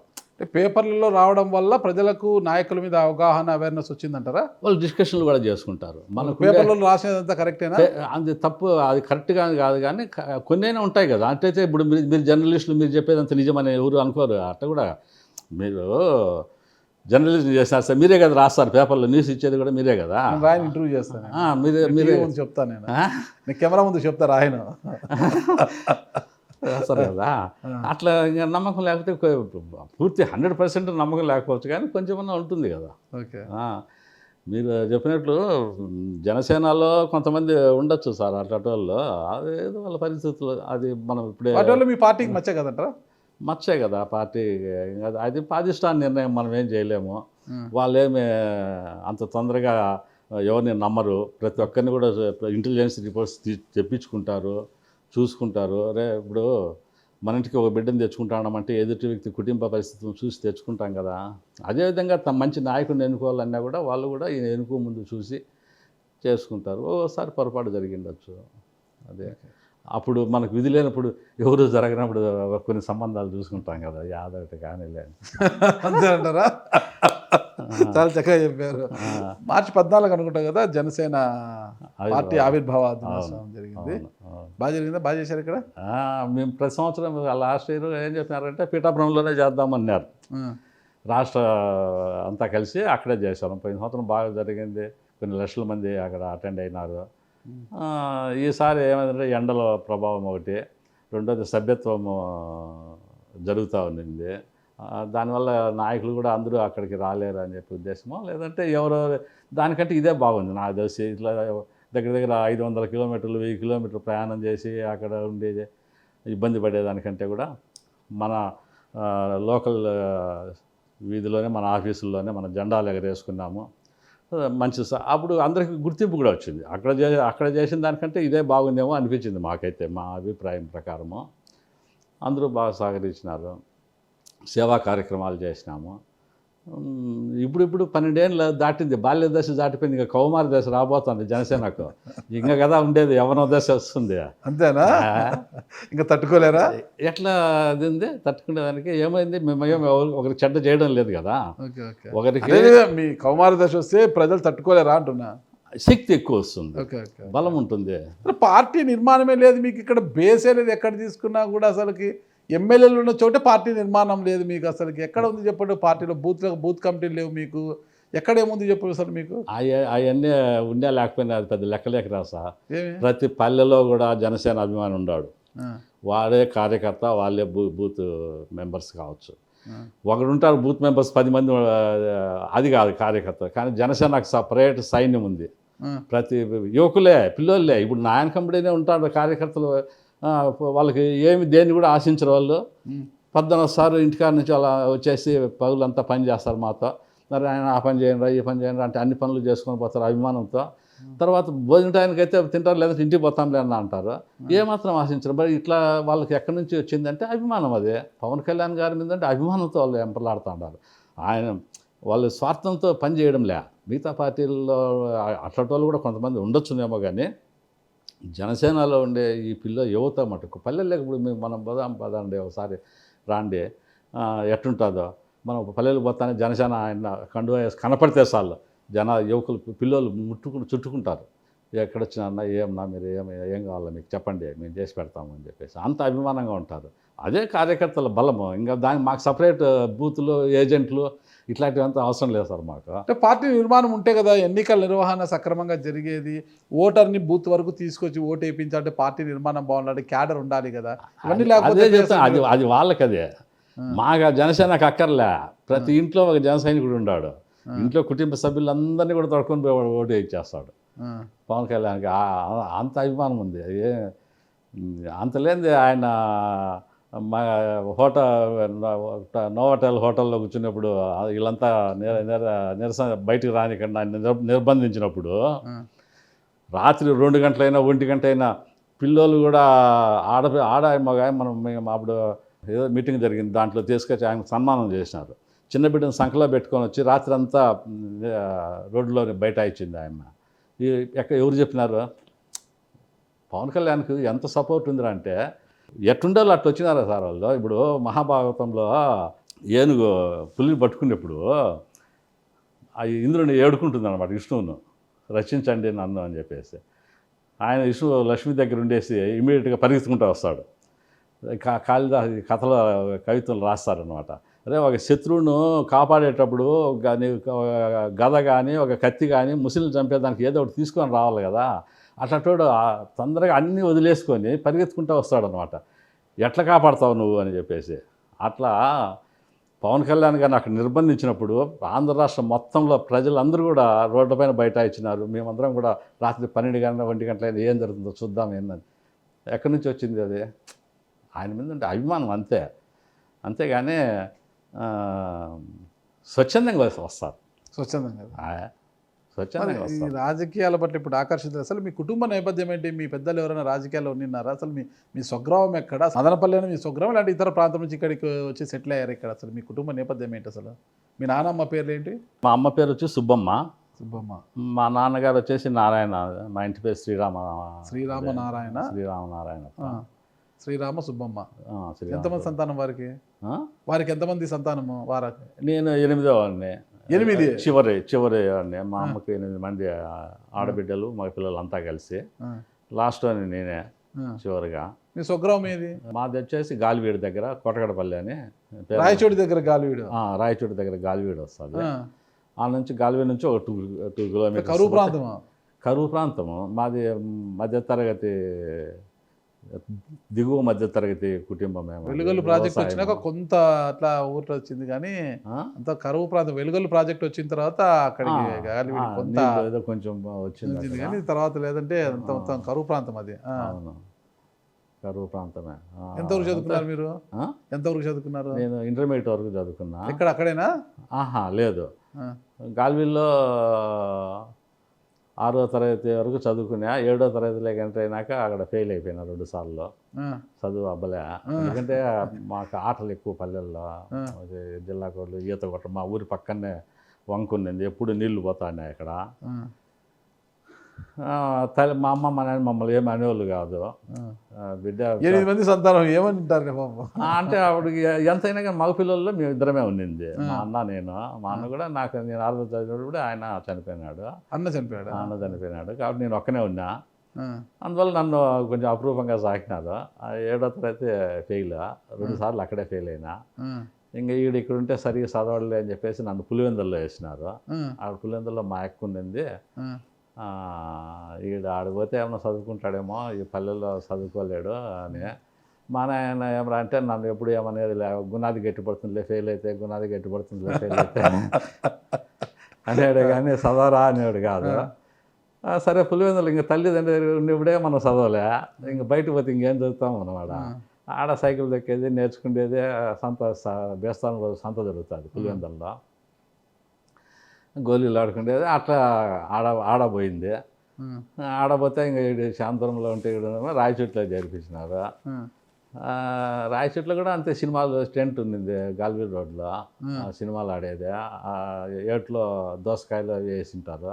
పాల్గొని రాడు కదా కదా అంతా టెంట్ అంటే అప్పుడు మాకు వాళ్ళతో తెలియదు, మనకు వాళ్ళు తెలియదు. తర్వాత మా కొడుకు పెళ్లి చేసుకునేప్పుడు అప్పట్లోనే వాళ్ళది కదా ఫస్ట్ ఆడ గాలివుడ్ రోడ్ కంటే ఫస్ట్ వాళ్ళదే, సుహాస్ వాళ్ళది. ఆడ 7వ తరగతి ఆడ పోయింది. మళ్ళా గాలివుడ్ 7 చదువుదానికే జీవితం అంతా సరిపోయినట్టు. 4 ఏళ్ళు అక్కడే గడిచిపోయింది దాంతోనే. సరే అబ్బలే ఏం చేస్తాం, మనకు చదువు రాలే. ఆవిడ అందులో రాసి మళ్ళీ వచ్చిన తర్వాత మళ్ళీ బాగా అబ్బింది. మళ్ళీ నేను అప్పుడు 7వ తరగతి చదువు, నా క్లాస్మేట్లు అందరూ 10వ తరగతిలో ఉన్నారు. నేను 7లో నేను లాస్ట్లో వదిలేసిపోయినానే. అప్పుడు వీళ్ళందరూ 10లో జరిపోయినారు. ఫస్ట్ ఇయర్లో ఉండేవాళ్ళు, సెకండ్ ఇయర్లో ఉండేవాళ్ళు. నాకు కొంచెం నామోష్ అనిపించింది. మళ్ళా చదువు బాగా స్టార్ట్ చేసినా. మళ్ళీ ఎప్పుడు చూసినా క్లాస్ ఫస్టే. 10th క్లాస్లో కూడా ఫస్ట్ క్లాస్ పాస్ అయినాము, ఓకే, మంచి మార్కులు. మళ్ళీ పుంజుకునింది బాగా. మళ్ళీ రాయచోట్లో ఇంటర్మీడియట్ చదివినాను. ఇంటర్మీడియట్ చదివిన తర్వాత పెళ్లి చేసుకొని మదనపల్లికి వచ్చినాను. అంతా ఫస్ట్ క్లాస్ వచ్చేవాళ్ళు ఇంటర్మీడియట్తో ఎందుకు ఆపేశారు? పెళ్ళి ఏంలే, ఇంటర్మీడియట్కే పెళ్లి చేసుకున్నారు మీరు? అప్పుడు అవకాశం చేసుకోవాల్సి వచ్చింది. మా భార్య మీరు తొందరపడ్డారు, ఇంట్లో తొందరపడ్డారు? అట్లా కాదులే, మా భార్య వచ్చేసి రాయచోట్లో 7వ చదివినామే, అప్పుడు నా క్లాస్లో ఉన్నారు. మళ్ళీ ఇక్కడ వచ్చినాం కదా, మళ్ళా అక్కడ పోయినప్పుడు తొందరగానే పెళ్లి చేసుకోవాలి. లవ్ మ్యారేజా? లవ్ మ్యారేజా అనుకోవచ్చు. అట్లా 7వ తరగతిలో లవ్ చేశారా? ఏం కదా 7వ తరగతిలో లవ్ చేశారా? 7వ తరగతి చూసుకుని అప్పుడు ఏం తెలుస్తుంది మనకు, ఏం తెలియకుండా ఇంటర్మీడియట్లో పెళ్లి చేసుకుంటారు. ఇంటర్మీడియట్లో లాస్ట్లో పెళ్లి చేసుకొని ఇంకా చదువుకొని కాలేజీకి పోయినాము. ఏ గ్రూప్ చేశారు ఇంటర్మీడియట్లో అప్పుడు మీరు? బైపీసీ. బైపీసీ ఇక్కడ నుంచి చదివారా సరిగ్గా? ఇట్లా కష్టపడి పాస్ అయినారు 10th, ఆడిపోయి బైపీసీ తీసుకున్నారు మళ్ళీ మీరు? అక్కడ నాకు బాగా వస్తాను, మళ్ళీ బాగా పికప్ అయినా కదా 10th. మళ్ళీ వచ్చినాక గాలికి వచ్చిన తర్వాత బాగా జరిగింది, అన్ని సబ్జెక్టులు బాగా వచ్చినాయి. నాకు ఇంగ్లీషే సరిగా రాకుండా ఉండింది, కానీ మిగతా అన్నీ బాగా నాలెడ్జ్ బాగుంది. మీ ఆవిడ బాగా చదివేదా? పెళ్లి చేసుకునేవాడికి మళ్ళీ ఇంకేంటో ఇద్దరం. మీ ఆవిడ గారు బాగా చదివారు? అంతే, ఎంతనేమండి, మీరు సామాన్యులు కాదు అసలు. మీరు 7వ తరగతి 4 సార్లు చదివి ఆమె లవ్ చేసేసి ఇంటర్మీడియట్లో పెళ్లి చేసుకున్నారు చిన్న వయసులో. చేసుకొని ఎందుకు ఇచ్చారు మీకు అంత చిన్న వయసులో? మీకు ఏం చూసి ఇచ్చారు మీ వాళ్ళు? మీ భార్య వాళ్ళ పుట్టింటోళ్ళు ఏం చూసి ఇచ్చారు మీకు పిల్లని వాళ్ళు? మా అక్కకు వచ్చేసి మా భార్య వాళ్ళ మా మామ ఉన్నాడే, మా మామకు మొదటి భార్య బిడ్డలు ఇల్లు. రెండో భార్యగా మా అక్క వచ్చింది. రెండో భార్యగా మా అక్కని చేసుకున్నాడు. అప్పుడు ఇంకా దగ్గరే కదా అని వాళ్ళ నాయనకు, మా మామకు వచ్చేసి 2 కొడుకులు, 1 కూతురు. ఒక కూతురు మా భార్యనే, ఒక కూతురే. కొడుకులు 2, ఒక కొడుకుల్లో ఒక అబ్బాయి చనిపోయినాడు, రిక్షా పెట్టుకున్నాడు. ఇంకో పెద్ద ఆయన వచ్చేసి ఇప్పుడు విజయవాడలో ఉన్నాడు. వాళ్ళ భార్య స్టేట్ బ్యాంక్లో మేనేజర్గా ఉండి రిటైర్ అయింది. వాళ్ళకు 2 కూతుళ్ళు, వాళ్ళు అమెరికాలో ఉన్నారు, సెటిల్ అయిపోయినారు ఆల్రెడీగా. ఇంకా అప్పుడు పెళ్లి చేసుకున్నాము. ఇంకా నేను సేద్యం చేసుకునేదానికి మా ఊరికి పోయినా. మా భార్య ఇంకా ఉద్యోగస్తురాల కూతురు కదా. మా మామ వచ్చేసి బంధువులా మీ భార్య వాళ్ళు మీకు? కాదు, మళ్ళా అగ్రికల్చర్ డెమాన్స్ట్రేట్గా పనిచేస్తున్నాడు మా మామ. ఇంకా ఎంప్లాయీ బిడ్డలు సేద్యాలు ఏం చేస్తారో వాళ్ళు పల్లెకి వచ్చేసి, ఇంకా నాకు వేరే మార్గం లేదు, పల్లెకి పోయి సేద్యం చేసుకుంటాను. అప్పుడు ఇంకా ఎంతన్నా రానిలే అని చెప్పేసి మదనపల్లిలో ఇక్కడ పంచరత్న థియేటర్ వాళ్ళు ఆడ రాయచోట్లో రవి థియేటర్ లీజుకి తీసుకున్నారు. అవును. అప్పుడు సినిమా హాల్ ఉండింది, వాళ్ళకి రవి థియేటర్ లీజుకి తీసుకుంటే పంచరత్న వాళ్ళు మా భార్య వాళ్ళకి బంధుత్వం ఉంది.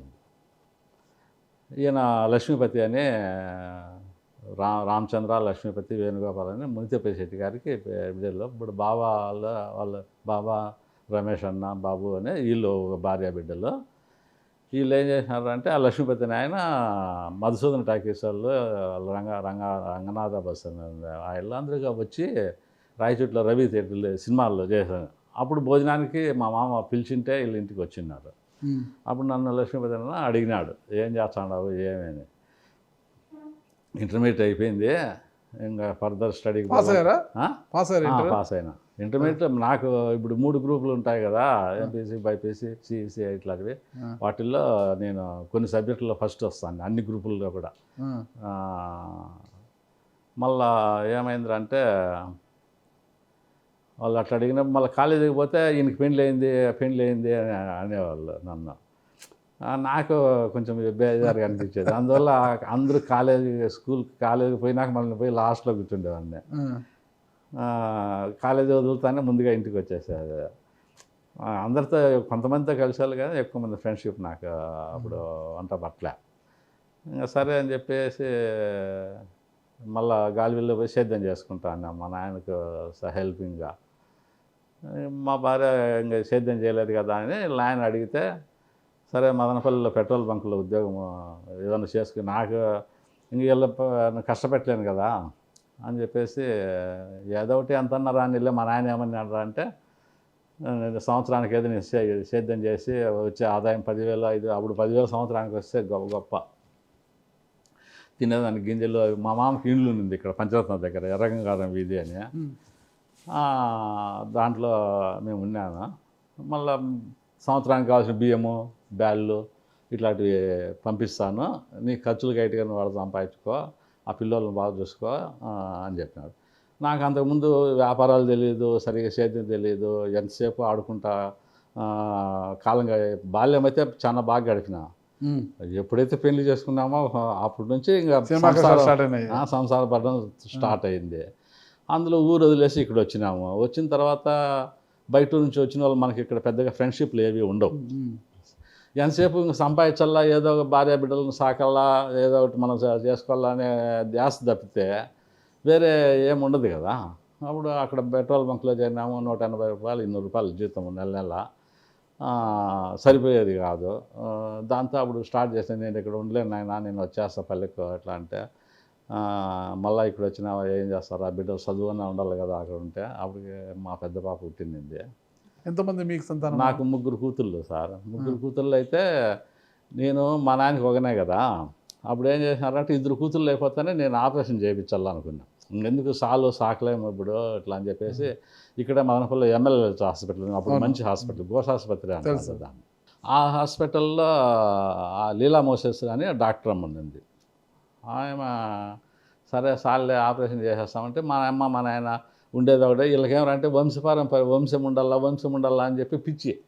మా కుటుంబం పేరు పోతుంది, కొడుకుంటేనే మంచిది అని అట్లా ఆలోచన చేసినారు. సరే ఇంకా ఈ వయసులో వాళ్ళని ఎందుకు మనం బాధ పెట్టాలనుకుంటా అంటే మళ్ళీ 3వ పాప పుట్టింది. అప్పుడు కొడుకు అనుకుంటే మళ్ళీ కూతురు పుట్టింది. 3 కూతురు అయిపోయినారు. ఇంకా ఇలా మాటలు వింటే ఇంకా చెడిపోతాం మేము అనేసి ఆపరేషన్ చేయించేసినాం. ఆపరేషన్ చేయించేసినాక మళ్ళా 10 ఏళ్ళ తర్వాత మళ్ళీ మాకు విశ్వనాథ్ డైరెక్టర్ సినిమా ఒకటి తీసినాడు, శృతిలయలో. అదే దాంట్లో షణ్ముఖ శ్రీనివాస్ అనే పిల్లోడు ఉంటాడు. వాడు బలి ముచ్చటగా డ్యాన్స్ చేసేది. ఆయన్ని నేను కడపకు పోయింది లక్ష్మీరంగ థియేటర్లో అవి చూసి ఇట్లా కుడుకుంటే నాకు బాగుండే అనుకున్నాం. అనుకొని మళ్ళీ ఏం చేసినారంటే మళ్ళీ కొంతమంది ఏం చెప్పేదంటే కూతుళ్ళు ఉంటే మంచిగా చూస్తారు చివరి దశలో కూడా, వాళ్ళకి పెళ్ళిళ్ళు చేసి వెళ్ళిపోయింటారు కదా, ఒక హాస్పిటల్ మనం ఒక వారం రోజులు ఉండాలంటే కొడుకైతే నీ దగ్గర ఉంటాడు, కూతుళ్ళు ఏమొస్తారు, వస్తారు చూస్తారు 2-3 రోజులు ఉంటారు, బిడ్డలకు ఉండాలన్నా వాళ్ళ భర్త తొడుకొని వెళ్ళిపోతారు కదా, నీ దగ్గర ఉండేదానికి చివరి వరకు ఉండేదానికి ఎవరు ఉంటారు అని చెప్పేవాళ్ళు. సర్వెంట్ ఇప్పుడు ఉంటారు అంటారు తెలియదు, కానీ అప్పుడు ఆశ, మనకి భవిష్యత్తు మీద ఆశ, ఉంటారేమో చేస్తారేమో అని, మనం అంతవరకు పోతాం అది వేరే విషయం. అట్లా అని అంటే సరే, అప్పుడు ఇక్కడ రవీంద్ర నాయక్ డాక్టర్ అని సూపరింటెండెంట్గా ఉన్నాడు గవర్నమెంట్ హాస్పిటల్లో. మా రెండో పాపకు కడుపు నొప్పి అంటే స్కూల్కి అయితే నెహ్రూ మున్సిపల్ స్కూల్లో చదువుతున్నారు వీళ్ళు. అప్పుడు ఆయన దగ్గర తొడకపోయినా ఇట్లా మాట్లాడుకుంటా అంటే, మీ దగ్గర ఇట్లా మాట్లాడుతూ ఉంటే అప్పుడు వాళ్ళు ఏం చెప్పినారు అంటే, ఈ పాపకు స్కూల్ పోవాలని చెప్పి కడుపు నొప్పి అన్నట్టుంది, అయితే బాగానే ఉంది ఇట్లా అని చెప్పి పరిచయం ఎంతమంది బిడ్డలు ఇట్లా మీలాగా అడిగినాడు. అడిగితే ఇట్లా 3 కూతుళ్ళు, నాకేదో కొడుకు కావాలని, మా భార్యకు కూడా ఇంట్రెస్ట్గా ఉంది అదే అంటే, అట్లయితే అప్పుడు కొత్తగా రీకన్సిలేషన్ ఆపరేషన్ చేస్తే పిల్లలు పుడతారు అని అన్నారు. సరే చేసినాక మళ్ళీ సక్సెస్ అవుతుందే కదంటే అవుతుంది. సక్సెస్ రేట్ తక్కువ ఉంటుంది, తక్కువ 100కి 1-2% సక్సెస్ రేట్ తక్కువ ఉంటుంది. పోనీ అంతా అయినాక మళ్ళీ కొడుకే పుడతాడని గ్యారంటీ ఏముంది, మళ్ళా కుదురు పుట్టిందని కాబట్టి మళ్ళీ కొడుకు పిచ్చండి, ఏ కొడుకు పిచ్చి కొడుకు ఆవిడ అట్టుంది. ఒకరి వంశాన్ని కాపాడే వాళ్ళు మన బిడ్డలు, మన ఇంటి ఆడబిడ్డ మరొక వంశాన్ని కాపాడుతుంది.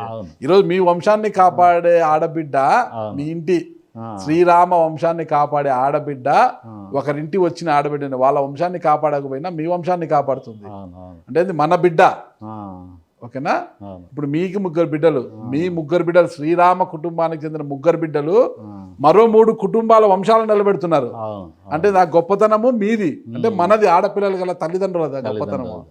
అయినా కూడా ఎందుకు కొడుకు అంటారు?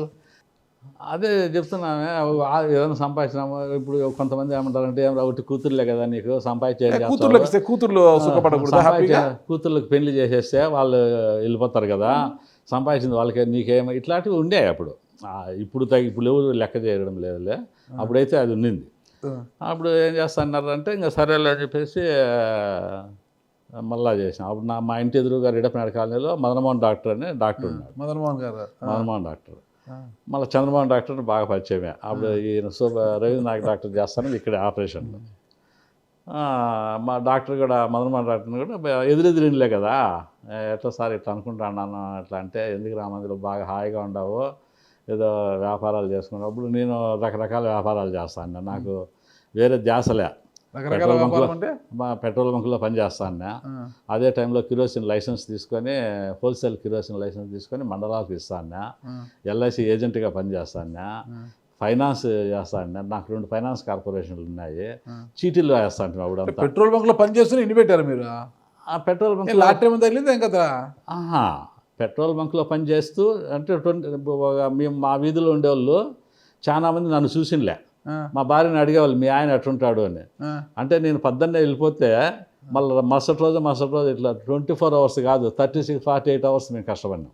ఓకే, ఆవిడేం చెప్పేది, మీ ఆయన ఎట్లుంటాడంటే మా ఆయన శోభనం లాగా ఉంటాడని చెప్పారా?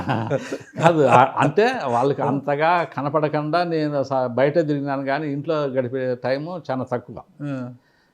ఇప్పుడు బంక్లో పని చేస్తూ ఉంటాము, అదే అయిపోతుంది. అదే టైంలో ఏమో చీటీలు వేసుకునేదానికి, ఫైనాన్స్ చేసుకునేదానికి, ఎల్ఐసి ఏజెంట్గా పనిచేసేదానికి దానికి సపరేట్ టైం అంటూ ఇంత టైం కేటాయించడం ఏం లేదు. బంక్లో ఉండే టైంలోనే దాన్ని అడ్జస్ట్ చేసుకోవచ్చు. ఇప్పుడు మా మాట్లాడిన టైంలోనే అది గడిచిపోతుంది మామూలుగానే. అది దానికి ఎక్కువ టైం ఖర్చు పెట్టాల్సిన పనిలే. మళ్ళీ అక్కడ చేసిన తర్వాత మళ్ళీ కిరోసిన్ ట్యాంకర్ వస్తుంది నైట్కి 7 గంటలకు 8 గంటలకు. దాన్ని కిరోసిన్ ట్యాంకర్తో బయట తిరిగేవాళ్ళం. మొలకల చెరువు, పీటీఎం మండలము, అట్లా కొత్తకోట మండలము, అన్ని స్టోర్ డీలర్లకు తిరిగేవాళ్ళం. అట్లా తిరుగుతూ పోయేసి మళ్ళీ నైట్ అంతా జర్నీ చేసేవాళ్ళం. నైట్ డ్రైవర్ ఎక్కడ నిద్రపోతే వాడు పండుకొని నిద్రపోతే టైం అయిపోతుంది. మళ్ళీ మరుసటి రోజు బాడీకి కట్టాలి కదా ట్యాంకర్కు. ఇది మళ్ళీ ట్యాంకర్ కడప డిపోకి పోవాలి. అప్పుడేం చేసేదంటే మళ్ళా అప్పుడు డ్రైవింగ్ కూడా నేర్చుకున్నాను. ఈ డ్రైవర్ నిద్రపోతాడు, ఇంకా నాకు అప్పుడు ఏం రాదు. సైకిల్ ఒకటి ఉండింది, హెర్క్యులస్ సైకిల్, అది దొక్కుతానేమో. మళ్ళీ ఇక్కడ వచ్చినాకనే 2 వీలర్ నేర్చుకున్నా. తర్వాత డ్రైవింగ్ ట్యాంకర్లోనే నేర్చుకున్నా. డ్రైవర్ నిద్రపోతే మధ్య నేను డ్రైవర్ నిద్రపోతే నేనే తోలుకుంటా పల్లెల్లో వాళ్ళ డీలర్ ఇంటికాడికి పోయేసేది, ఆడ దించేసేది, అవి చేస్తూ వచ్చినాము. అట్లా ఎదిగినాము. మళ్ళీ ఆ మేడంకి ఎప్పుడు ఆపరేషన్ చేయించారు? మళ్ళీ రీకన్స్ట్రక్షన్ ఆపరేషన్ మీ ఆవిడకు? అప్పుడే ఒక సంవత్సరం ఆలోచన చేసినాము. సంవత్సరం 2 ఏళ్ళు మేము డిస్కషన్లోనే ఉన్నాము. మా భార్య ఒప్పుకున్నది బాగా. నాకంటే ఆమెకి ఎక్కువ ఇంట్రెస్ట్, కొడుకు కావాలనేసేదే. సరే, నాకు ఆపరేషన్లన్నా హాస్పిటల్ మొదటి నుంచి భయమే. పోలేను, ఆ స్మెల్ అది నాకు అప్పుడు పెద్దగా నచ్చేది. సరే, డాక్టర్ని అడిగితే ఈడే చంద్రమోహన్ ఆసుపత్రిలో చేద్దాము అని చెప్పి ఈడే చేసినారు. మళ్ళీ సక్సెస్ కాకపోతే ఎట్లా, లేదా ఆడబిడ్డ అయితే ఎట్లా అంటే అప్పుడు జెనెటిక్ టెస్ట్లోనే సార్ 3 నెలలు అయిన తర్వాత బెంగళూరు పోతే ఇంజక్షన్ తీసి టెస్ట్ చేస్తారు, ఆడబిడ్డ మగబిడ్డ అని. అప్పుడు అయితే ఒకవేళ ఆడబిడ్డ అయితే అభాషణలు చేద్దాంలే అని వాళ్ళు ఆలోచన చేసినారు అప్పుడు. అట్లా నాకైతే నచ్చలే అది. కానీ ఆ దేవుని దయ వల్ల మగబిడ్డ అనే తేలింది. తర్వాత ఇంకా అంతే 9 నెలలు 10 నెలలు గడిచిపోయింది. అప్పుడు ఎంత యాంగ్జైటీ అంటే మదనపల్లిలో కొత్తగా ఆపరేషన్లు చేస్తాను. అంతకుముందు పెద్దగా లేదు. మదర్ ఆసుపత్రి ఆపరేషనే, నాయక్ డాక్టర్ కూడా. చంద్రమోహన్ డాక్టర్ కూడా ఎక్కువ డబ్బు నా దగ్గర తీసుకోలే. ఆయన కూడా చూద్దామే, పంచరత్నాల బంకులో పనిచేస్తానంటే నేను పెట్రోల్ బంకులో అప్పుడు బాబా వరప్రసాద్ ఆయన ఓనర్. కానీ మమ్మల్ని అయితే నన్నైతే అందరూ గౌరవంగా చూసినారు. నన్ను ఎప్పుడు వర్క్ మీ కోరిక నెరవేరింది, కొడుకు పుట్టి. మళ్ళా అనురాధ హాస్పిటల్లో కొడుకు పుట్టినాడు. మంచి అందగానే కన్నారు. అప్పుడు మేము అసలు పల్లెల్లో ఎక్కడికన్నా పోతే నన్ను ఎవరన్నా చూస్తే బాగుండవు అని అడుగుతారు కామన్గా. కానీ నన్ను అట్లా అడిగేవాళ్ళు కాదు. కొడుకు ఏమైంది నీకు, కొడుకు పుట్టినాడా? వాళ్ళకి తెలియదు కదా ఆడబిడ్డ మగబిడ్డ అని. అట్లా అడిగేవాళ్ళు అన్నమాట.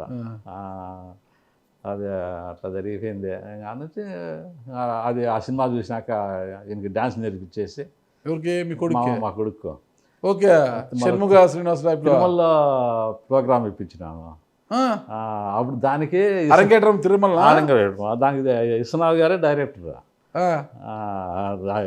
దానికి గెస్ట్గా వచ్చినాడు కే విశ్వనాథ్ గారు. తిరుమలకి వచ్చి. ఎక్కడ నేర్పించారు మీ అబ్బాయికి భరతనాట్యం? ఇక్కడ లోకల్లో నేర్చుకున్నాడు. తర్వాత ఫస్ట్ అక్కడ కొండపైన చేయించినాము. అప్పుడు విశ్వనాథ్ గారు వచ్చినారు. ఆయనే మా ఇంట్లోనే భోజనం చేసుకొని మళ్ళీ తిరుమలలో దర్శనం చేయించుకొని మళ్ళీ పోయినాడు. ఆయన సితారా అనే ఒక మ్యాగజైన్ వస్తానండి అప్పుడు. దాంట్లో ఆయన ఇంటర్వ్యూల్లో చెప్పినాడు, ఇట్లా నా సినిమా చూసి ఇంప్రెస్ అయ్యి ఒక జంట మదనపల్లిలో మళ్ళా రీకనలైజ్ ఆపరేషన్ చేసుకొని ఇట్లా మగబిడ్డని కట్టి వానికి డాన్స్ నేర్పించి సూపర్. శృతిలయల సినిమా శృతిలయలు కాదనుకుంటుంది. శృతిలయలేనా? శృతిలయలేనా సినిమా? శృతిలయలు అనుకుంటా. Okay okay. షణ్ముఖ శ్రీనివాస ఆ పిల్లని పేరు అయితే. ఆ పిల్లలు ఇక్కడ భరతముని అకాడమీ అని ఒక ఆయన, మునికృష్ణారెడ్డి అని ఒక ఆయన ఉన్నాడు. ఆయన ఇక్కడ ప్రోగ్రాంలు పెడతాన్నారు, జూనియర్ ఎన్టీఆర్ భరతముని అకాడమీ ఆయన. ఆయన అప్పుడు ఒకసారి తొడకొచ్చిన్నాడు ఆ పిల్లల్ని కూడా. మళ్ళీ జూనియర్ ఎన్టీఆర్ గారు కూడా ఇక్కడ వచ్చిన్నారు. అప్పుడు ప్రోగ్రాంలు చేసినాము. వాళ్ళు ఇక్కడ నేర్చుకున్నారు. జూనియర్ ఎన్టీఆర్ వాళ్ళు. మీ అబ్బాయి ఇప్పుడు ఆపేశాడు డ్యాన్స్, మళ్ళీ చేస్తున్నారు. అంతే అయిపోయాది ఆడికే. మళ్ళా మన రొటీన్ లైఫ్ అంతే. ఆ విధంగా గడిచిపోయింది. చాలా గొప్పవారండి మీరు. పవన్ కళ్యాణ్ గారికి తెలుసు ఇవన్నీ? పవన్ కళ్యాణ్ గారికి ఎవరు ఎట్లా తెలుస్తుంది, మనం ఎవరు చెప్పింది ఏం లేదు. అంటే మీరు అడుగుతున్నారు కాబట్టి మేము చెప్తాను, లేకపోతే నా గతాన్ని ఇంత తిరిగి మనం ఎందుకు చెప్తాము. మీరు యాక్చువల్గా చెప్పాలంటే మీతో చెప్పుకోవడం, మాకు పని షేర్ చేసుకోవడం మాకు అదృష్టం. నిజంగా కొడుకులు కనాలనే కోరిక కలగడము, కన్న తర్వాత షణ్ముఖ శ్రీనివాసరావు గారు భరతనాట్యం నేర్పించడము, తిరుమలలో అరంగేట్రం ఇప్పించడం, కె విశ్వనాథ్ గారు దానికి చీఫ్ గెస్ట్గా రావడము, మీ ఇంటికి చాలా గొప్ప హిస్టరీ ఉందండి మీకు. ఇంత బాగుంది కదా. మీరు చాలా కష్టపడ్డారు. పెట్రోల్ బంకుతో స్టార్ట్ అయిపోయింది. అంటే వ్యవసాయ కుటుంబం నుంచి వచ్చిన మీరు అక్కడి నుంచి ఇక్కడ వివాహం తర్వాత ఇక్కడికి వచ్చారు. ఏదో అద్దె ఇంట్లో ఉంటూ పెట్రోల్ బంక్లో పని చేసుకుని చిన్న చిన్న చిట్లు వేసుకుంటూ ఇంత ఇది కదా. మరి రాజకీయాల్లోకి రావాలనే కోరిక ఎందుకు వచ్చింది మళ్ళీ మీకు? అటుపోయి ఇటుపోయి అంతా కూడా రాజకీయాలకు రావాలని. అదే ఇప్పుడు మొన్న మా భార్య చనిపోయి కూడా 2 సంవత్సరాలు కావస్తుంది, 1.5 సంవత్సరం అవునా? పైన చనిపోయారు అయింది. ఆవిడ? మా ఎలా భార్య చనిపోయారు? చనిపోయింది, క్యాన్సర్ అని. ఓకే. అంటే అది బాగా అయ్యేదే. మా భార్య కొంచెం నిర్లక్ష్యం జరిగింది. నాకు క్యాన్సర్ లేదులే అని అట్లా డయాగ్నోసిస్ దాంట్లో కూడా కొంచెం ప్రాబ్లం వచ్చిందేమో అనుకుంటాను. వాళ్ళ కుటుంబ సభ్యులు ఎవరికైనా ఉండేనా? ఎవరికి లేదు. మా భార్య నాకు ఎట్లా తెలుసా, వాళ్ళ కుటుంబంలో అయితే లేదు, మా భార్యకే వచ్చింది. వాళ్ళ అన్నదమ్ములు అందరూ ఉన్నారు బాగానే, ఎవరికి లేదు. అదే 1 సంవత్సరం 2 ఏళ్ళు అవుతా ఉంది. నేను మా భార్య ఉన్నప్పుడే ఇట్లా దగ్గర దగ్గర 40-45 ఏళ్ళు దీంట్లో ప్రయాణం చేసినాం. మాకు వేరే మోసాలు ఇట్లాంటివి తెలియవు యాక్చువల్గా. ఎందుకంటే పల్లెల నుంచి పుట్టిన మాకంతా తల్లిదండ్రులు ఏమి నేర్పించారంటే పాపము పుణ్యం అనేది నేర్పించినారు. రెండోది దయ అనేది, క్షమించే గుణం అనేది ఇవి నేర్పించినారు. నేర్పించినది కాదు, సహజంగా వచ్చింది అది. ఆ విలేజెస్లో ఏమవుతుందంటే చీమలు దొక్కుతానే కూడా తొక్కదురా పాపము అనేవాళ్ళు, నడుచుకొని పోతా అంటే కూడా. ఏదన్నా చంపేసే దాని పాపం రా. మీరు చీమల్ని తొక్కరా? తొక్కుతాము, అట్లా కాదు. కానీ అదే నేర్పించినారు వాళ్ళు అప్పుడు. అంటే మన పల్లెల్లో దంచినాక నూకలు వస్తాయి, ఆ నూకలు తీసుకొని పోయి ఆ చీమల పుట్టల దగ్గర వేసేవాళ్ళం. చీమలు వచ్చి తింటే వాటికి ఆహారం వేస్తారు అనేది. ఇట్లాంటివన్నీ చిన్న చిన్న ఇవే ప్రాణులపైన విధమైనటువంటి దయ కలిగేట్టుగా. అఖండ 2 సినిమాలో బాలకృష్ణ ఆ గంట చీమ పోతుంటే కాలల్లా ఆపుతాడు కదా చీమ పోయేంత వరకు.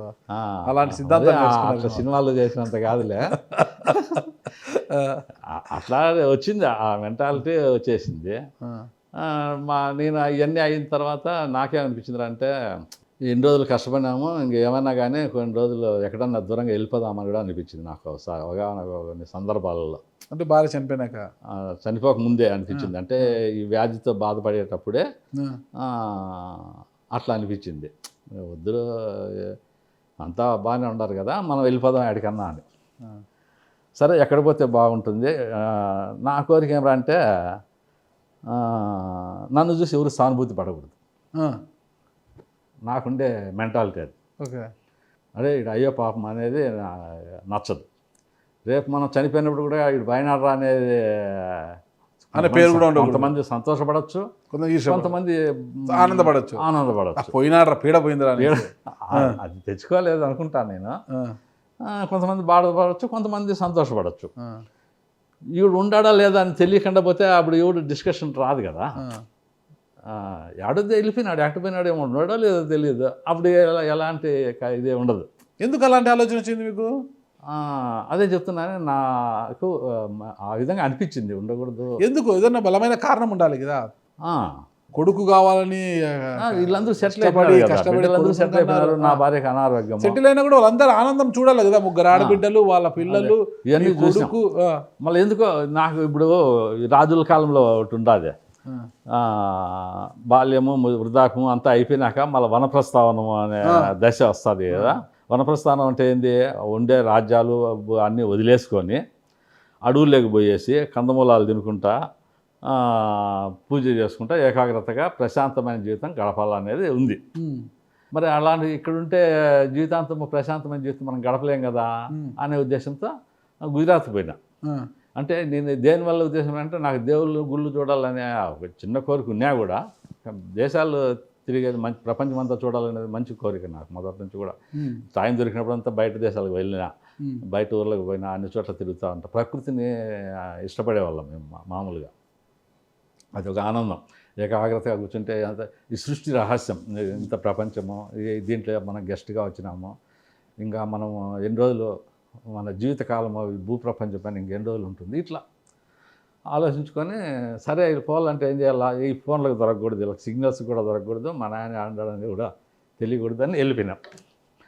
వెళ్ళిపోయి గుజరాత్లో కొన్ని చూసాం. ఏం చూసారు? కొన్ని గుళ్ళు, సోమనాథ టెంపుల్, మళ్ళీ నాగేశ్వరం, ఇట్లాంటివి, ద్వారక, మళ్ళీ ఆడ ఇంకోటి ఉంది పెట్ ద్వారక అని, బెట్ట ద్వారక అని సముద్రంలో పోతుంది. అది దాటిపోయినాక అక్కడ సిగ్నల్స్ రావు, ఒక దీవి, అది చుట్టూ సముద్రం ఉంటుంది, అది దీవి. దాంట్లో ఆటోలో కూర్చొని పోతే ఒక ఆంజనేయ స్వామి గుడి వచ్చి ఒకటి వస్తుంది. అక్కడ ఆంజనేయ స్వామిని బాగా పూజిస్తారు. ఆడికి పోతే బాగా పెద్దగా కట్టినారు, రోజు భోజనాలు, ఫ్రీ భోజనాలు, ఫోన్ సిగ్నల్స్ ఉండవు, బాగా బిల్డింగ్లు ఉన్నాయి, ఎవరైనా ఎన్ని రోజులైనా ఉండిపోవచ్చు, అట్లుంది ప్రదేశం. ఇది సూటబుల్ రా అనుకున్నా. వెళ్ళి బాగుంది అనుకొని మళ్ళీ వచ్చిన తర్వాత మళ్ళీ ఏం ఆలోచన చేసినాను అంటే, వెళ్ళిపోతే మన పేరు ఊరు లేకుండా వెళ్ళిపోతుంది. నేను ఈ ఊరికి నాకు వచ్చిన తర్వాత, ఇన్నేళ్ళకి వచ్చిన తర్వాత ఈ ఊరికి నేను ఎదిగిన, ఏదైనా చేసిపోదాం, అక్కడ పోతే ఎన్ని రోజులు పోయినా ఆడిపోయినాడు అనుకుంటాడే కానీ పేరు అయితే రాదు.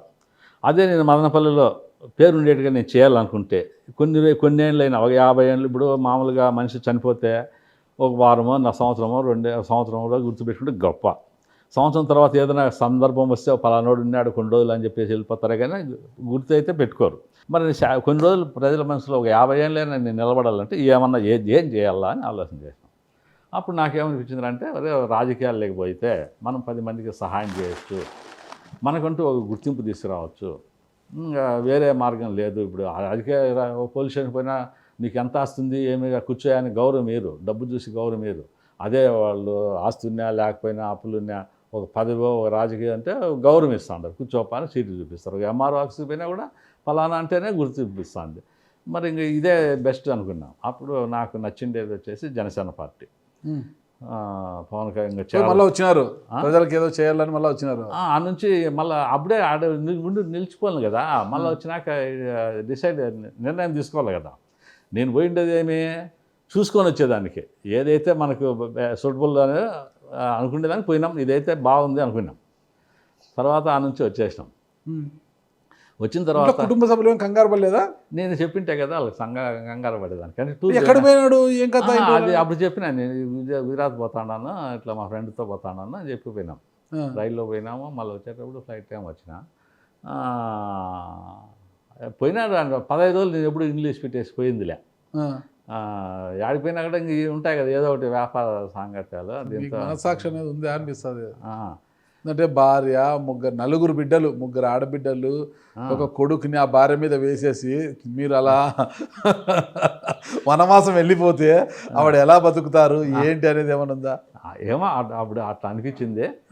మళ్ళీ చేసేసినామా, మళ్ళీ ఇంకా రాజకీయాల్లో ఎట్లా అనుకున్నాం ఎంటర్ కావాలి. నాకైతే జనసేన పార్టీ అయితే బాగుంది, ఇక్కడ స్పేస్ ఉంది. రెండోది మన అనేది ఉంది, ఈయన నిజాయితీగా పనిచేస్తున్నాడు. మనకు గుర్తింపు వస్తే ఈ పార్టీలోనే రాని, ఈ జీవితం అంతా ఇక్కడే మనం గడపాలి. నాకు ఇంకా వేరే దాని మీద నాకు ధ్యాస లేదు. ఎక్కడ మదనపల్లి పెద్ద పెద్ద తిమింగలాలు ఉన్నాయి, తిమింగలాలని దాటి ఎట్లా వస్తారు మీరు అసలుకి? ఏమున్నాయి తిమింగలాలు? ఏమవుతుంది? ఎవరు ఏమవుతుంది? మనం చేయకూడదా? మనం రాకూడదా? ఏం మీ ఉద్దేశం అయితే అట్లా చెప్పని చూస్తాము. అట్లా కదా పెద్ద పెద్ద తిమింగలాలు ఉన్నాయి ఇక్కడ.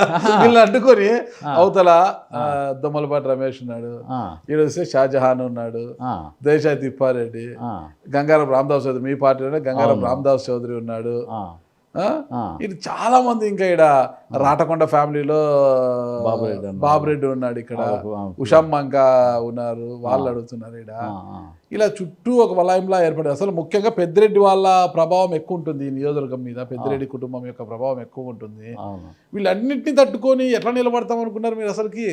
సార్ వీళ్ళు అందరూ కూడా నాకు బాగా మనం మేము ఎవరికి విరోధులం కాదు.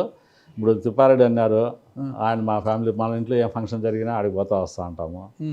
నరేష్ కుమార్ రెడ్డి గారు అన్నారు, మొదటి నుంచి కూడా మాకు ఇది. షాజహాన్ బాషా గారు అన్నారు, వాళ్ళ ఫాదర్ వాళ్ళ నాయన హయాం నుంచి కూడా ఎక్కువ వీళ్ళు చిన్నపిల్లలు సార్. వీళ్ళు అప్పుడు నేను పెట్రోల్ బంక్లో పనిచేసి వీళ్ళు సలామత్ బస్సులు అనేవి ఉండేవి. బంక్లో ఆయన అబ్రహం అక్బర్ సాబ్ అని ఆయన ఇట్లా పంచె కట్టుకొని టవల్ వేసుకొని వచ్చేవాడు. అప్పుడు 10 రూపాయల నోట్లు, 5 రూపాయలు, 2 రూపాయలు, రూపాయి నోట్లే ఉండింది. అవన్నీ ఏం చేసేది, ఇట్లా చేతిలో పట్టుకొని టవల్ కప్పుకొని వచ్చి పెట్రోల్ బంక్ కాడికి వచ్చి, రామాంధ్రలో ఇవన్నీ ఎత్తపోయి ఆ బ్యాంకులో కట్టరా, వైసా బ్యాంకు అపరా వీధిలో ఉండింది. అట్లా అనేవాడు అనమాట. అంటే ఆయనకు అంత నమ్మకం. మేము అవన్నీ డెనామినేషన్ వేసేసి చలానా రాసి బ్యాంకు పోయి కట్టేసి ఆయనకి ఇచ్చేస్తాం. అప్పుడు వీళ్ళు షాజహాన్ బాషా వాళ్ళ అన్న ఉన్నాడు జహంగీర్ అని, మంచి మెతు అబ్బాయి. వీళ్ళంతా అందువల్ల నాకు దగ్గరగా అనిపిస్తుంది. నరేష్ కుమార్ రెడ్డి దొమ్మలపాటి రమేష్ వాళ్ళు కానీ, రామదాస్ కానీ, వీళ్ళందరూ మేము చాలా కుటుంబ సభ్యుల మాదిరి ఉండేవాళ్ళం సార్. మమ్మల్ని నన్ను ఎవరు దూరంగా పెట్టిన వాళ్ళు కాదు. రామదాస్ చౌదరి గారితో బాగుంటుంది మీకు రిలేషన్? బాగుంటుంది సార్, అట్లంతా ఏం లేదు. ఇప్పుడు ఏమైందంటే మేమిద్దరము జనసేనలో ఉన్నాం. ఒకటి ఇప్పుడు ఒక క్లాస్లో ఉండేటప్పుడు ఆయన ఫస్ట్ మార్కులు వస్తాయా, నాకు ఫస్ట్ మార్కులు, నా చదువు నేను చదువుకోవాలా, ఆయన చదువు ఆయన చదువుకోవాలా, క్లాస్లో అయితే ఉంటాము. అట్లా జనసేన పార్టీలో మేమందరం ఉంటాం. కానీ రాయలసీమ కో కన్వీనర్ కదా, ఆయన బ్లెస్సింగ్స్ ఖచ్చితంగా ఉండాలి కదా మీకు ఇక్కడ. ఎందుకు ఉండదు? బాగానే ఉంటుంది, బాగానే అట్లంతా లే, మా పని మేము చేసుకుని పోతున్నాం.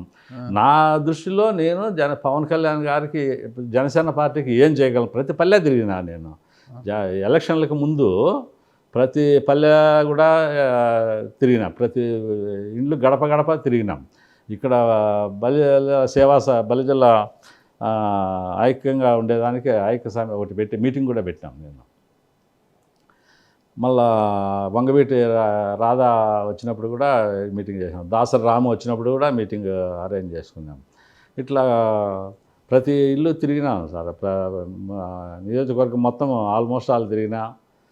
ఎవరికి జనసేన కూటమి అయింది కాబట్టి ఇక్కడ మళ్ళీ వైసీపీ ఎక్కడ వస్తుందో అని చెప్పి భయంతో ఎవరు సపోర్ట్ చేయకపోయినా కూడా నేను ఎమ్మెల్యే ఎవరికి ప్రభుత్వం కూటమిలో ఎవరికి ఇచ్చినా మనం సపోర్ట్ చేయాలని చెప్పి ఉద్దేశంతో అందరికి సపోర్ట్ చేసుకుంటాం. దానివల్ల పెద్దిరెడ్డి వాళ్ళ ప్రభావం ఎక్కువ ఉంటుంది. ముఖ్యంగా నరేష్ కుమార్ రెడ్డి లాంటి ఒక ప్రమాదకరమైన రాజకీయ నాయకుడు ఉన్నాడు ఇక్కడ. ఆయన మరి అట్లా కాదు సార్, మంచి హృదయం కలిగినాడు. అవునా? మంచి, నేను చెడ్డ హృదయం చెప్పడం లేదు. ఆయన రాజకీయ తత్వం ఎవరికి అర్థం కాదనమాట.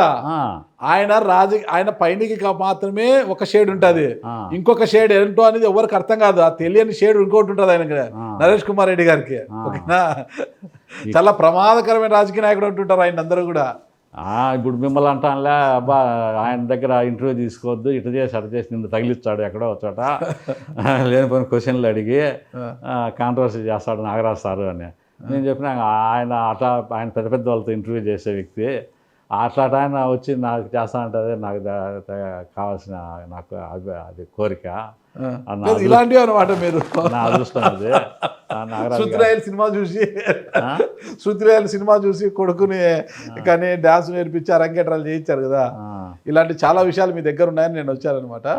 నరేష్ కుమార్ రెడ్డి గారితో మంచి పరిచయం ఉంది మీకు. నాకు అందరూ సార్ ఇక్కడ దొంగలపాటి రమేష్ అన్న కావచ్చు, ఎవరు కానీ నిజం చెప్పాలంటే మేము ఒకరికొకరు రామదాసుని కానీ మేము చాలా ఏం లేదు. మేము అదే బజార్లో కదా మేము ఉండేది, ఆర్ఆర్ స్ట్రీట్లోనే మా వ్యాపారం ఉండేది. బంగారు వ్యాపారం అంతా. బంగారం వ్యాపారం చేస్తున్నారా? చేస్తున్నాం.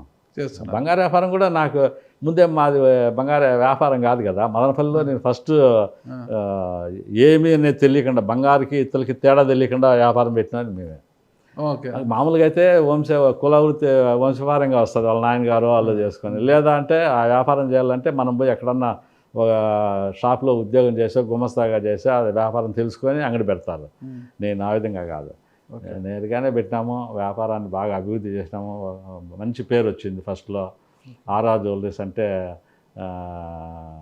కొన్ని షాపులలో కూడా నువ్వు బయట నుంచి వచ్చి నీకు ఇంత నమ్మకం ఎట్లా వచ్చింది, బంగారు వ్యాపారం అంటే నమ్మకం పైన జరిగేది కదా. వేరే వ్యాపారాలు అంటే ఇప్పుడు చిల్లరంగడ గుడ్డలంగడ అంటే ఏదో పోతారు, మోడల్స్ బాగుంటే కొనుక్కొని వెళ్ళిపోతా అంటారు. ఇది బంగారు వ్యాపారం అట్లా కాదు కదా. దాని మీద ఆ వ్యక్తి చేసే వ్యక్తి ఎట్లాంటోడు, నమ్మకం ఏముంది అనేసి నమ్మకాన్ని చూసి కూడా వస్తారు.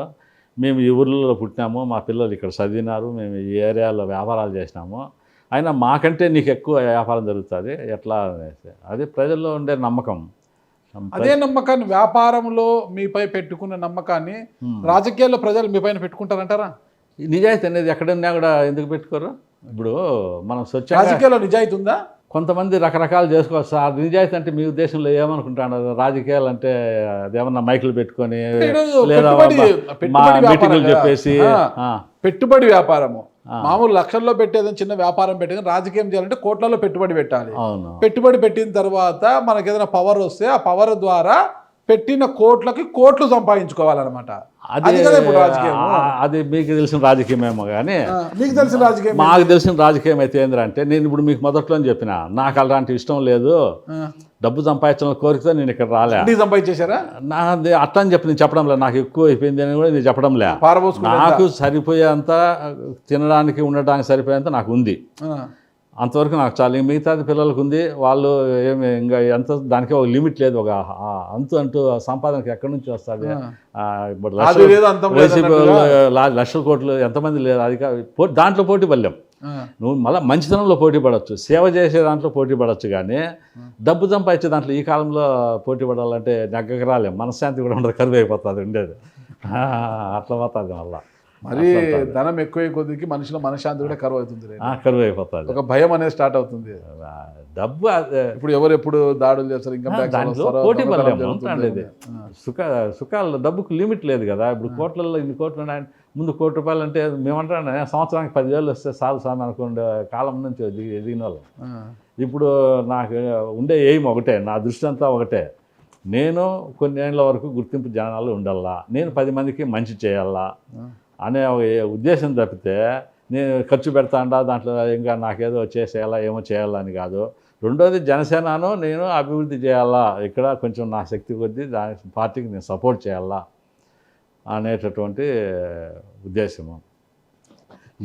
అందరూ నాకు శ్రీరామ్ చిన్నబాబు వాళ్ళు కూడా మా భార్య వాళ్ళ అంగల్లోనే గుడ్డలు కొంటాండా. ఎప్పుడో ఒకసారి ఫోన్ చేయాలంటే చిన్నబాబు నెంబర్ మా భార్య నాకు ఇచ్చిందా. అట్లా మేము నాకు ఇక్కడ వాళ్ళు వేరే వీళ్ళు వేరే అని కానీ కులాలు వేరే అని. ఇప్పుడు ముస్లిమ్స్ పిల్లోళ్ళందరూ కూడా మైనారిటీ మా అంగడికి వచ్చే వాళ్ళంతా కూడా వీళ్ళే వ్యాపారంలో. నేను ఈ పక్క అన్ని ఇప్పుడు ఫైనాన్స్ చేసినా, చీటీల వ్యాపారాలు చేసినాము, రియల్ ఎస్టేట్ వ్యాపారం చేసిన, బంకులో పనిచేసిన, బంగారం అంగడి పెట్టిన. ఇప్పుడు ఇన్నేళ్ళగా 30 ఏళ్ళు అవుతుంది దగ్గర బంగారం అంగడి పెట్టి. నేను అన్ని వర్గాల వరకు దగ్గరగానే ఉంటా. అందరూ నాకు బాగా పరిచయాలే, అంతా మంచి పేరు సంపాదించుకున్నాము. ఇంకా నాకు ఎవరితో విరోధం ఉంటుంది. ఇప్పుడు మనం ఏమన్నా వాళ్ళ పరిగెత్తంటే వాళ్ళ కాళ్ళల్లో కాలు పెట్టేదో, లేదా వాళ్ళ మీద నేను ఏదైనా నెగిటివ్ చేసేదో ఇట్లాంటివి ఉంటే దాంట్లో వీడు చెడ్డాడా లేదా వాళ్ళని గురించి ఆలోచించడానికే సరిపోతుంది, నాకు వాళ్ళని లాగేదానికే సరిపోతుంది.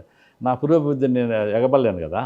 ఇది అట్లా కాదు కదా. నేను నా ఉద్దేశం ఇప్పుడు గుర్రానికి కళ్ళు కట్టేసి ఉంటారు, ఈ కన్ను ఆ కన్ను ఏం కనపడకుండా దానికి ముందర పక్క గడ్డి మోపు కడతారు. అంటే దాన్ని చూసుకొని పరిగెత్తానే ఉంటుంది, అది దానికి పక్క చూపులు ఉండవు. అట్లా నాది కూడా గుడ్డి గుర్రం లెక్కే. నా చూపు ఒకటే. నాకు పక్కన ఎవడిపోతున్నాడు, వాడు ఏం చేస్తున్నాడు, వాడిని ఎట్ట పడగొట్టాలా, ఈ ఉద్దేశాలు నాకైతే ఉండవు. నేను పక్కన వాళ్ళ గురించి ఆలోచించను, ఒకరితో కంపేర్ చేసుకోను, వాడు నాకంటే గొప్ప అని నేను అనుకోను. ఇట్లా లక్షణం అయితే నాది కాదు. వాళ్ళు నేను వాళ్ళ జోలికి పని, నా జోలికి ఎందుకు వస్తారు? నా జోలికి రాదు కదా. మీ చూపు అంతా ఒకటే చూపే, నా చూపు అంతా ఒకటే. పవన్ కళ్యాణ్ గారి దృష్టిలో పడాలా, ప్రజాప్రతినిధి కావాలా? ప్రజాప్రతినిధి కావాలి, అది పార్టీ నిర్ణయం అది. కానీ నేనైతే చేసుకుంటానే పోతా అంటాను. నాకు మిగతా దాంతో సంబంధం లేదు. మీకు నేను ఎవరికి కానీ నేను పోటీ కాదు, మీకు మీరే పోటీ, నాకు నేనే పోటీ, అంతేగాని. ఓకే రమణీయులు గారు చెప్పారన్నమాట, మీరు మదనపల్లి యువత అంతా నా వైపు ఉంది, నా వెనక ఉన్నారు, నా కుటుంబం అంతా ఉందన్నారు. ఇంతమంది మీ వెనక ఉన్న మీ పార్టీ కానీ, మదనపల్లి యువత కానీ, మీ కుటుంబ సభ్యులు, మీ పిల్లలు మీ వెనక ఉన్నారు. మీరు చాలా ఇష్టపడి వివాహం చేసుకున్న మీ భార్య శ్రీరామ నళినీరామ్ గారు ఈరోజు మీ వెనకాల లేరు, మీ వెంట లేరు, మీ పొలిటికల్ జర్నీలో ఆమె లేరు. ఎలా ఉంది అసలు ఆమె లేని బాధ, ఆమె లేని లోటు? అసలు బాగా కనపడుతుంది సార్ లోటు. బట్ నేను ఈ మర్చిపోవడానికే ముఖ్యంగా మాకు గుర్తింపు అనేది రావాలని చెప్పేసి పార్టీ పని ఖాళీగా ఇంట్లో కూర్చోలేను కదా. ఇంట్లో ఎక్కువసేపు ఉండబుద్ధి కాదు, ప్రజల్లోకి వెళ్ళడం. మీ జీవిత భాగస్వామి అయినా మీ భార్య గురించి చెప్పాలంటే ఏం చెప్తారు అసలు? అది మాటల్లో చెప్పలేనటువంటి విషయమే నాకు తెలిసి.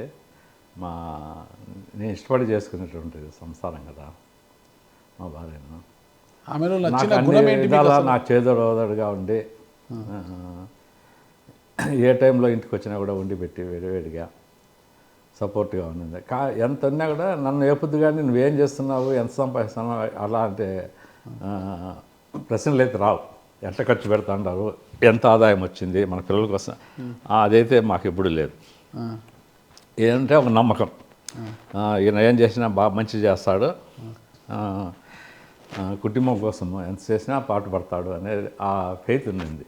అందువల్ల నన్ను ఎప్పుడు కంట్రోల్లో పెట్టాలని చూడలే. నచ్చిన గుణం ఏంటి అసలు మీ ఆవిడలో? మీకు నచ్చిన గుణం ఏంటి అసలు? నాకు అన్నీ నచ్చినాయి నా భార్యలో. అన్నీ నచ్చినాయా? వంట బాగా చేసేవారా? చాలా బాగా. ఎప్పుడు మా భార్యకి అదే ఇష్టం. ఎవరికైనా పెట్టాలంటే భలే ఇష్టం. మా పొలాల కానించి ఎవరన్నా వచ్చినప్పుడు వాళ్ళకి ఏ టైంలో కానీ మధ్యాహ్నం కానీ రాత్రి కానీ తొందరగా అన్నం వండేసి పప్పు చేసేసి వాళ్ళు బాగుంది అంటే వాళ్ళ కథ కదా మీకు రుచిగా అనిపించేదా మీ భార్య చేసి ఉంటారు? రుచి మళ్ళీ మన చూడలే, మా అమ్మ తర్వాత మా భార్య బాగుంది. అవునా? ఇప్పుడు ఈరోజు మీ భార్య లేదు, ఇట్లా మీ కోడలు వండి పెడుతుంది, వండి పెడతాను. సో మీ భార్య రుచులు వస్తున్నాయా? వస్తున్నాయి. కోడలు ఉంది, కూతుర్లు ఉన్నారు, వాళ్ళు బాగా చేస్తారు. ఎందుకంటే నాకు నచ్చినట్లు చేసి పెడతారు. నాకు ఆ ఫుడ్ విషయంలో నాకైతే ఇబ్బంది లేదు. గుర్తొస్తుంది ఎప్పుడైనా? అసలు మీ భార్య ఎప్పుడైనా గుర్తొస్తారా? ఎట్లా అంటారు, మా దగ్గర 50 సంవత్సరాల్లో మా ప్రయాణము. 75లో నేను పెళ్లి చేసుకున్నాను. ఓకే. 24లో చనిపోయినారు. అంటే దగ్గర 49 సంవత్సరాలు మేము దాంపత్య జీవితం జరిగిండేది. ఇంకా గుర్తు రాకుండా ఒకరోజు 2 రోజులు మీతో కలిసి ప్రయాణం చేస్తేనే ఎప్పుడు రిపీట్ అవుతూ ఉంటుంది. అది లాంగ్ జర్నీనే కదా. 50 ఏళ్ళు అంటే విషయం కాదు. ఎన్నో ఉంటాయి చిన్న చిన్న. కోపడ్డారా మీరు ఆవిడ మీద కానీ ఆవిడ మీ మీద కానీ? ఎక్కువ మేము ఎప్పుడు ఆర్చుకునే అట్లా ఉండవు మాకు. ఒకరు ఏదన్నా అంటే ఇంకొకరు సైలెంట్ అయిపోతా అంటారు. రాదు, సహజంగానే రాదు. నేనే ఎక్కువ సైలెంట్ అయిపోతా అంట. అవునా? ఆవిడ స్ట్రాంగ్, మీరే సైలెంట్. ఎందుకు? ప్రేమతో కూడిన ఇది లేదు అంతే. సైలెంట్ ఎందుకు లేదు, భార్య అంటే ప్రేమ అంతే. ఎక్కువ ఏం చేసుకో. మేము ఎక్కువ అరుచుకుంది అంటే మా భార్య అలుగుతా అంటుంది అప్పుడప్పుడు. ఏమిటి కలుగుతుంది? బంగారు నగలు తీసేయలేదని అట్లా కోరికలు లేవు మళ్ళా. అదేగా అట్లా నగల మీద కావాలి తీసుకుంటా ఉంటుంది కదా. అందువల్ల నాకు బంగారం మీద పెద్దగా వ్యామోహం లేదు. బంగారం లాంటి మొగుడే ఉన్నాడు కదా. చీరలు అంటే బాగా లైక్ చేసేది. దండిగా చీరలు కొంటానే ఉంటుంది. చీరలు, స్టీల్ సామాన్లు అవి రూముల నిండాక పెట్టేస్తారు. ఓకే. ఏం చేశారు ఇప్పుడు మీ ఆవిడ శారీస్ అన్నీ? మా పిల్లలు కొంతమందికి బయట వాళ్ళకి ఇచ్చినాము, మా పిల్లలు పంచుకున్నారు. వాళ్ళు గుర్తుగా పెట్టుకున్నారు, మా అమ్మవి మా అత్తవి అని. అట్లా ఆవిడ జ్ఞాపకాలతో ఉన్నారు మీరు అంతే. అంతే. ఆవిడ పేరు మీద భవిష్యత్తులో ఏమైనా కార్యక్రమాలు చేయాలని అనుకుంటున్నారా? చేస్తుంటాము. ఇప్పుడు గుళ్ళకు ఏదన్నా ఇచ్చినా అప్పుడు అట్లా చేస్తాము. ఇక పెద్దగా ఏదన్నా చేయాలనుకున్నప్పుడు ఎవరిని అడిగితే ఏదైనా చేయాలా పేరుండేట్టుగా మా భార్య పేరుతో చేస్తాం. రామాయణ గారు, ఉమ్మడి కడప జిల్లా అంటే ఇప్పుడు అన్నమయ్య జిల్లా కింద తీసుకున్నా, ఉమ్మడి కడప జిల్లా తీసుకుంటా రాయచోటి.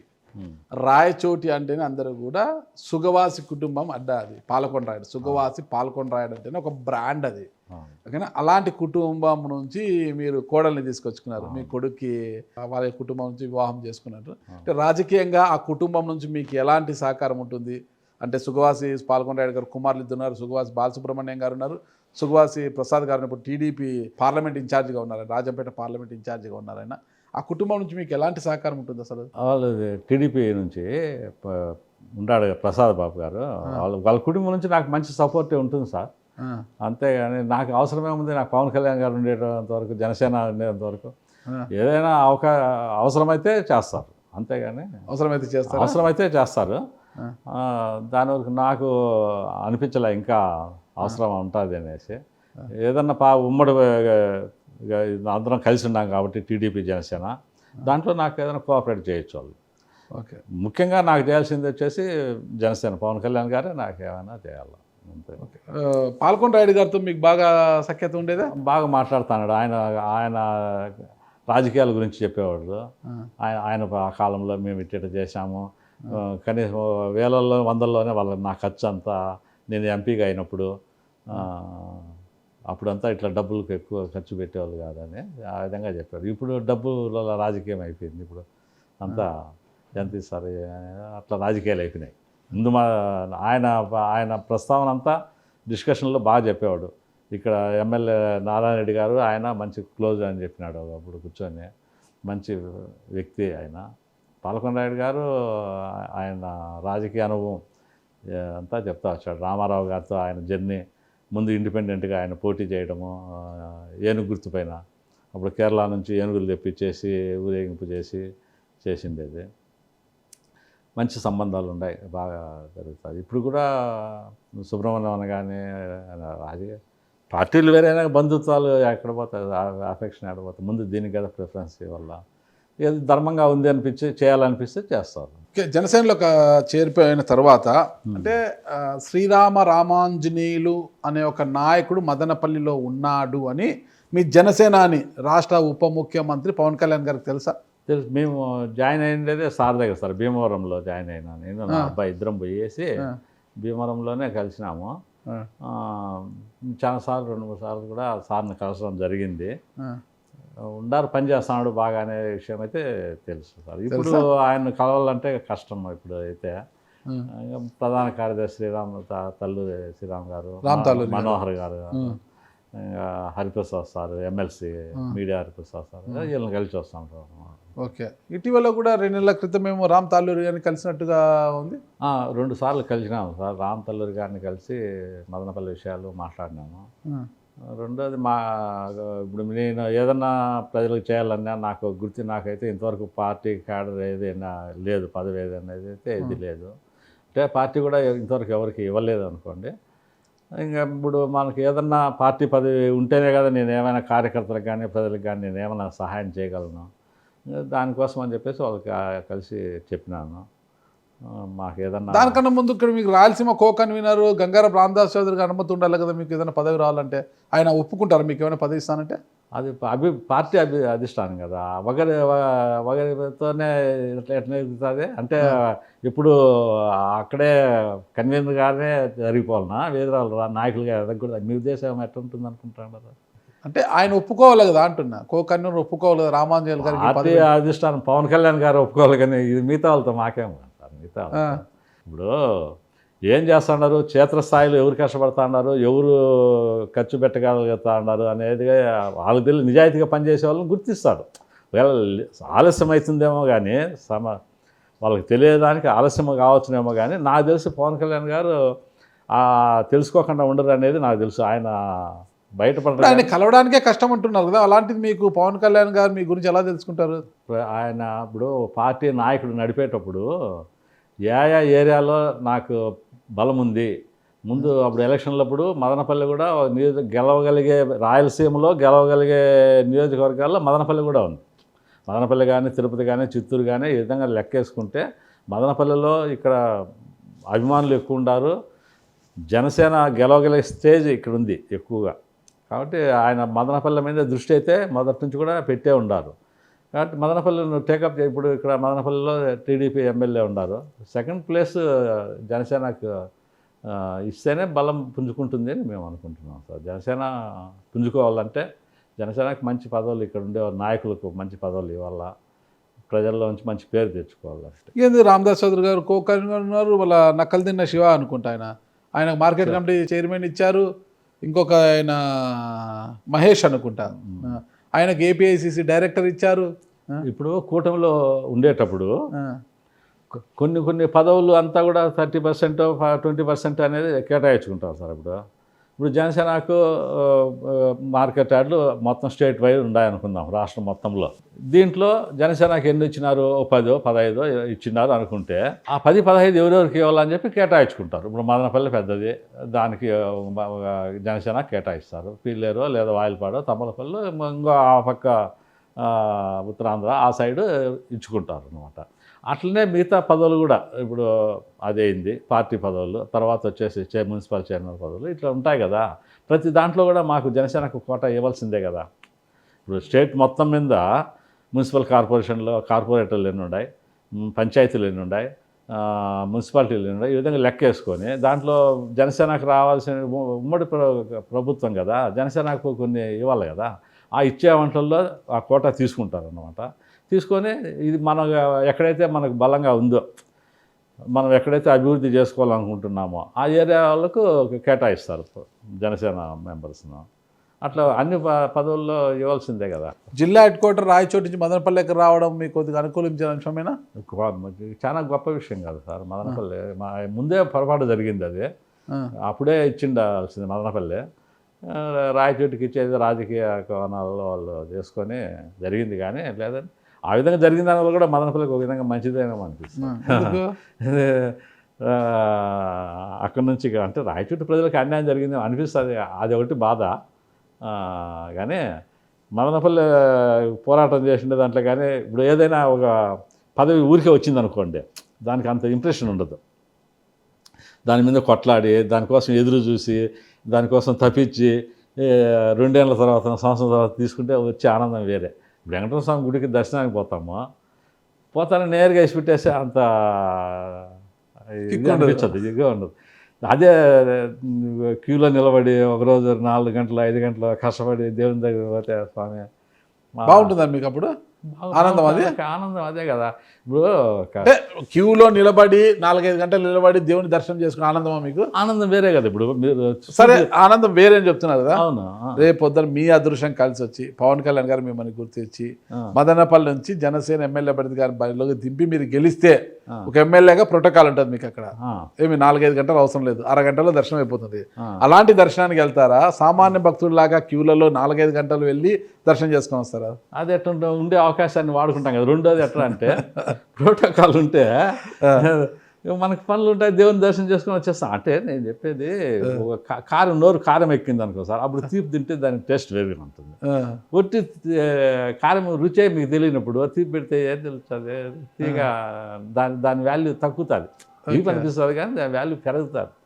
కష్టపడి మనం ఏదైనా పని నా మొదటి నుంచి కూడా నా ఉద్దేశాలు ఇట్లాంటివి ఉంటాయి. నాకు ఏదైనా కానీ మనం కష్టపడి సాధిస్తే దాంట్లో వచ్చే కిక్కే వేరు. ఆ ఛాలెంజ్గా తీసుకోవాలి ఏదన్నా కానీ. ఇప్పుడు ఓ పని చేసేటప్పుడు ఈ పని నేను చేయగలుగుతానా, దీనిలో వెనుక ముందు ఏముండాయి అది కాదు. దాన్ని కష్టాలు రావాలి, దాంట్లో మనకి ఆటుపోట్లు పడాలి. మనం నలిగితేనే వచ్చే సక్సెస్సే అది వేరుగా ఉంటుంది. సులభంగా వచ్చే సక్సెస్ అంత రుచించదు. అది సార్, పవన్ కళ్యాణ్ గారిని చూసి ప్రజలు మీ వైపు నిలబడడానికి పవన్ కళ్యాణ్ గారిలో ఉన్న గొప్పతనం ఏంటి? ఇప్పుడు పవన్ కళ్యాణ్ గారు రాష్ట్ర నాయకుడే కాదు, దేశానికి ప్రధానమంత్రి అయినటువంటి నరేంద్ర మోడీనే పవన్ కళ్యాణ్ గారు నా వెనుకుంటాడు. ఏ పవన్ నై ఏ తుఫాన్ హై, పవన్ మేరా సాత్ హై. నరేంద్ర మోడీ ప్రపంచం మెచ్చినటువంటి నాయకుడు నరేంద్ర మోడీ గారు. అలాంటి నాయకుడు మన పవన్ కళ్యాణ్ గారిని పవన్ మేరా సాత్ హాయ్ అంటే పవన్ ఏ తుఫాన్, ఏ పవన్ ఏ తుఫాన్. ఆయన నోటి నుంచి ఆ మెప్పుదల పొందినాడు అంటే పవన్ కళ్యాణ్లో ఎంత గొప్పతనం ఉండాలి. అంత గొప్ప నాయకుడిని ఆయన గుర్తించగలిగినాడు. అదేవిధంగా మన నారా లోకేష్ గారు, ఆయన మా ముఖ్యమంత్రి కుమారుడు, ఒక ముఖ్యమంత్రికి మనవడు అయినటువంటి నారా లోకేష్ గారు ప్రమాణ స్వీకారం రోజు స్టేజ్ పైన పవన్ కళ్యాణ్ గారికి పాదాభివందనం చేసినారు. ఆయనలో అన్న అని చెప్పి సంబోధిస్తూ పవన్ కళ్యాణ్ గారి నాకు ఎప్పుడు ఆయన వెనకంబడి మేము ఉంటాము, ఆయన మా కష్టకాలంలో మమ్మల్ని ఆదుకున్నటువంటి వ్యక్తి. ఆ రోజు రాజమహేంద్రవరంలో జైల్లో వీళ్ళు వైసీపీ వాళ్ళు అక్రమంగా నిర్బంధించినప్పుడు ఎవరు రాలే. తెలుగుదేశం వాళ్ళు చాలామంది నాయకులు, గొప్ప గొప్ప నాయకులంతా ఇళ్ళకే పరిమితం అయిపోయినారు. అలాంటప్పుడు హైదరాబాద్ నుంచి రాజమహేంద్రం పోయేసి, అప్పుడు కూడా ఆయనకు ఆ టైంలోనే కదా ఆయన జైలు దగ్గరికి పోనీయకుండా అడ్డగించిండేది వైసీపీ ప్రభుత్వం. అలాంటప్పుడు ఆయన జైలు దగ్గరికి పోయేసి ఆయనకు సపోర్ట్ చేసిన దానికి మళ్ళా కదా బయటకు వచ్చినారు వీళ్ళు. పవన్ కళ్యాణ్ గారి వల్ల మీకు భరోసా ఉందంటారా? పూర్తిగా ఆయన నాకే ఒకరికే ఉంది భరోసా. రాష్ట్ర ప్రజలకు అందరికి కూడా పవన్ కళ్యాణ్ గారు భరోసా. ఒక పవన్ కళ్యాణ్ గారు పవన్ కళ్యాణ్ ఆయన పేరు చెప్తేనే ఒక వైబ్రేషన్. పవన్ కళ్యాణ్ అంటేనే అది ఎక్కడ లేనటువంటి ఒక యువకుల్లో ఒక చలనం వస్తుంది వాళ్ళకు.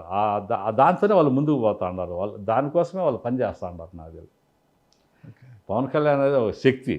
అదే చెప్తున్నారు, ప్రధానమంత్రి నోటి నుంచినే వచ్చింది కదా అదే. ఇంకా మీరు ఆయన మనం తక్కువ కావచ్చు. 2029లో మళ్ళీ వైసీపీని అధికారంలోకి రానివ్వను అది ఇది అంటున్నారు కదా, ప్రజలు కదా అనుకోవాలి. ఆయన అనుకుంటే ఏమవుతుంది? కోసమే ఆయన చరిత్ర ఆయన అనుకుంటే మనంతా అన్నాడు కదా, పవన్ జగన్ నిన్ను అధహ పాతాళానికి తొక్కేస్తాను, ఆ విధంగా తొక్కకపోతే నా పార్టీ జనసేన పార్టీనే కాదు, నా పేరు పవన్ కళ్యాణే కాదు అని చెప్పేసి బహిరంగ సభలో చెప్పినాడు. నిరూపించినాడు కదా. మరి ఇప్పుడు ఏమంటున్నాడు, వైసీపీని ఇంకా నేను కొన్ని ఏళ్ళు అసలు రానేను అంటున్నాడు. ఆయన చెప్పిన పని తప్పకుండా చేస్తాడు. ఇంకా వైసీపీ వచ్చే ప్రసక్తే లేదు. 29లో కాదు కదా, 39 కూడా కనపడదు. మదనపల్లిలో వచ్చే అవకాశం ఉంది నెక్స్ట్ అంటున్నారు కదా వైసీపీ. ఇంకా పవన్ కళ్యాణ్ గారు చెప్తే వచ్చే అవకాశమే లేదంటాడు. మదనపల్లి ఎక్కడి నుంచి వస్తుంది వైసీపీ? జరగని పని. అది ఇంకా పెద్దిరెడ్డి వాళ్ళ హవా ఉంటుందండి, పెద్దిరెడ్డి రామచంద్రరెడ్డి వాళ్ళ హవా ఉంటుంది ఇక్కడ. తగ్గిపోతుంది. ఆ, ఎల్లకాలము ఒకరి హవానే జరగదు ఏది కానీ. ఆ కాలంలో జరిగింది, ఇంకా జరగబోయే కాలంలో లేదు. ఇప్పటికే తగ్గిపోయింది. మన రాష్ట్ర ముఖ్య అయిన అటవీ శాఖ మంత్రిగా వీళ్ళు చేసిండే కబ్జాలని కూడా మన స్కెచ్లో బయట పెట్టినాడు. ఎంతంత ఇలా అక్రమాలు చేసిండేది, భూ కబ్జాలు ఎక్కడెక్కడ చేసిండేది. మదనపల్లిలో పైళ్ళ దహనం కూడా వాళ్ళ దాని కిందకే వచ్చింది. ఇప్పుడంతా ఎక్కడా కనపడకుండా వీళ్ళకి బేలు కూడా రాలే. ముందుగా అంతా లోపలే ఉన్నారు కదా, ఫైళ్ళు కూడా కాల్చి పారేసారు. ఎక్కడ చూసినా కబ్జాలే. రామచంద్రరెడ్డి వాళ్ళు అంతా మదనపల్లిలో చుట్టుపక్కల అంతా, ఈ పక్క 5 కిలోమీటర్లు, ఆ పక్క 10 కిలోమీటర్లు, పుంగనూరు రోడ్లు అంతా కూడా జరిగినాయి. బినామీలను పెట్టుకొని చేసినారు వాళ్ళు. రెడ్ శాండిల్ కానీ, అడవిల్లో 45 ఎకరాలు పుంగనూరు దగ్గర భూ కబ్జా అడవి చేసుకొని గెస్ట్ హౌస్ కట్టుకొని ఇవన్నీ చేసినారు కదా. ఇవన్నీ బయట పెట్టినాడు పవన్ కళ్యాణ్ గారు. అంతకుముందు ఆయన అటవీ శాఖ మంత్రిగా ఉన్నాడు కదా. ఇప్పుడు అతను చేసిండే పరిపాలనకును ఇప్పుడు పవన్ కళ్యాణ్ గారు అటవీ శాఖ మంత్రిగా వచ్చిన తర్వాత జరుగుతున్న అభివృద్ధికి కానీ ఎంత తేడా ఉందంటారు? అప్పుడు గ్రామీణ అభివృద్ధి శాఖ తీసుకొని ఇప్పుడు ఈయనకి ఇష్టమైనటువంటి శాఖ గ్రామీణ పంచాయతీరాజ్ శాఖ. నాకు మంచి శాఖ హోం అవి ఇట్లా అన్నా కదా, లేదు నేను ప్రజల్లోనే ఉండాలా, ప్రజలకు నేను ఏమైనా చేయాలంటే ప్రజలు ఎక్కడ ఉంటారు, పల్లెల్లో ఉంటారు, గ్రామాల్లో ఉంటారు. అందువల్ల చెప్పి గ్రామాల అభివృద్ధి కోసము ఆయన ఆ శాఖను ఎన్నుకొని సెంట్రల్ గవర్నమెంట్ నుంచి కావచ్చు, మన రాష్ట్ర గవర్నమెంట్ ముఖ్యమంత్రి ద్వారా కావచ్చు ఫండ్స్ తీసుకొచ్చేసి ఇప్పుడు దగ్గర దగ్గర 5,000 కిలోమీటర్ల పల్లెల్లో సీసీ రోడ్లు జరగడం జరిగింది. ఈ జలజీవన్ మిషన్ ద్వారా సెంట్రల్ గవర్నమెంట్ ఫండ్స్ తీసుకొచ్చేసి ప్రజల్లో తాగునీరు తీసుకొచ్చి ఇచ్చినారు. కనీసం ఇండిపెండెన్స్ డే జరిగితే ఒక సర్పంచ్కి 1000 రూపాయలు ఇచ్చేవాళ్ళు ఖర్చులకు, జెండా ఎగరేసేదానికి పల్లెల్లో గ్రామ పంచాయతీ ఆఫీస్ ముందర. అట్లాంటిది 1000 రూపాయలు ఎక్కడ జరపాలి? 10,000 రూపాయలు. వైసీపీ ఎమ్మెల్యేలు వాళ్ళంతా అప్పుడు యునానిమస్లీగా సెలెక్ట్ అయ్యి సరిగా ఎలక్షన్లు వేయలే, అంతా అందరూ చేసుకున్నారు. మదనపల్లిలో కూడా కౌన్సిలర్లు అందరూ కూడా బెదిరించేసి వాళ్ళే చేసుకున్నారు.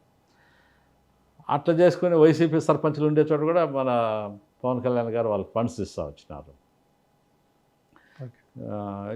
ప్రతి పంచాయతీకి ఇంత పంచాయతీలు అభివృద్ధి చెందితే దేశం రాష్ట్రం అభివృద్ధి చెందుతుంది అనేటువంటి ఉద్దేశంతో ఆయన మారుమూల ప్రాంతాల్లో కూడా డోలీ మూతలు ఉండే చోట కూడా నడుచుకుంటూ పోయి ఇక్కడ నీకు సెక్యూరిటీ ఉండదు, బాంబు బ్లాస్టింగ్ ఉంటుంది, నక్సలైట్ ఏరియా ఇట్లా అని చెప్పినా కూడా ఆయన దేన్ని కూడా లెక్క చేయకుండా పల్లెలకు పోయేసి వాళ్ళ దగ్గర వాళ్ళ కాళ్ళకి చెప్పులు కూడా ఇచ్చినారు. ఆయన వీళ్ళు ఎట్లా నడుస్తారు అని చెప్పేసి ఇప్పుడు నడక దోలీలు లేవు. ఆయన ఇంట్లో నుంచి బయటకు వచ్చేస్తే ప్రజలకు నీడ కల్పించినాడు. ఆయన నడిచిండే దారి అంతా తార్ రోడ్లు, సీసీ రోడ్లు అయిపోయినాయి. అనుకునేట్లు చేస్తారా? చూద్దాం భవిష్యత్తులో ఇంకా ఏమేమి చేయబోతారు పవన్ కళ్యాణ్ గారు అనేది చూద్దామండి. తప్పకుండా సార్. రాష్ట్రం అభివృద్ధి చెందాలంటే మన కూటమి ప్రభుత్వం ఉండాలా, జనసేన దాంట్లో ముందర ఉంటేనే. ఇప్పుడు ప్రభుత్వం ఏర్పడడానికి కారణం కూడా జనసేననే కదా. రాష్ట్రంలో కానీ ఈ కూటమి ఐకమత్యం లేకపోతే, ఈ సంధి కుదర్చకపోతే జరిగేది కాదు ఇది. ఈరోజు సెంట్రల్లో కూడా మన ప్రభుత్వం ఉంది కాబట్టి మనకు ఫండ్స్ వస్తున్నాయి. రాష్ట్రంలో కదా రాష్ట్రం అభివృద్ధి ఎంత అంటే అదే డబుల్ ఇంజిన్ సర్కార్ అని అంటారు కదా. ఆ విధంగా రైళ్లు కానీ తీర ప్రాంతాలు కానీ అభివృద్ధి చెందుతున్నాయి. సార్ పవన్ కళ్యాణ్ గారి వ్యక్తిత్వం గురించి మీరు ఆయనతో కలిసామంటున్నారు కదా, ఆయన వ్యక్తిత్వం గురించి, ఆయన రాజకీయంగా చేస్తున్న అడుగులు చూస్తే ఏమనిపిస్తుంది మీకు? అసలు భవిష్యత్తులో భారతదేశానికి దిక్చూసి ఆయన రాజకీయాలు అంటే ఎట్లుంటాయని చూపించేదానికి పవన్ కళ్యాణ్ గారు ఆయన ఉదాహరణగా తీసుకోవాలి. ప్రపంచ దేశాలు కూడా కొన్ని రోజుల తర్వాత ఇప్పటికే డిప్యూటీ సీఎంగా ఆయన ఉదాహరణగా తీసుకుంటా ఉన్నారు. జగన్ తీసుకోవాలంటారా? వైఎస్ జగన్ తీసుకోవాలంటారా? తీసుకుంటారు. దాంట్లో దేనిలో ఎట్టెట్ట కేసులలో వెనుకబడాలా, కేసుల నుంచి తప్పించుకోవాలా, ఎక్కడెక్కడ సార్ ఏ రూపంలో ప్రజలకు దొరకకుండా మనం డబ్బు సంపాదించాలా, ఎన్ని విధాలుగా అయితే మనం కేసులు వ్యవస్థలనే మార్చేస్తారు. న్యాయ వ్యవస్థలనే కానీ, జడ్జీలు కానుంచి, పోలీస్ వ్యవస్థ కానుంచి, ఐపీఎస్లు కానుంచి, ఐఏఎస్లు కానీ ఆ నాయకులు నేర్చుకోవాలంటే ఉదాహరణగా చూపించుకోవచ్చు. పవన్ కళ్యాణ్ గారిని అయితే ప్రజలకు ఏం చేయాలా, వాళ్ళ అవసరాలు ఏమి, రాజకీయ అవినీతి లేని రాజకీయాలు ఎట్లుండాలా, కులాల మాకుండే సిద్ధాంతాలు 7 సిద్ధాంతాలు ఇవే కదా ఉండేది. కుల మత భేదాభిప్రాయాలు లేకుండా ఉండాలా, అందరిని కలుపుకొని పోవాలా, ఇవే కదా ఉండేది.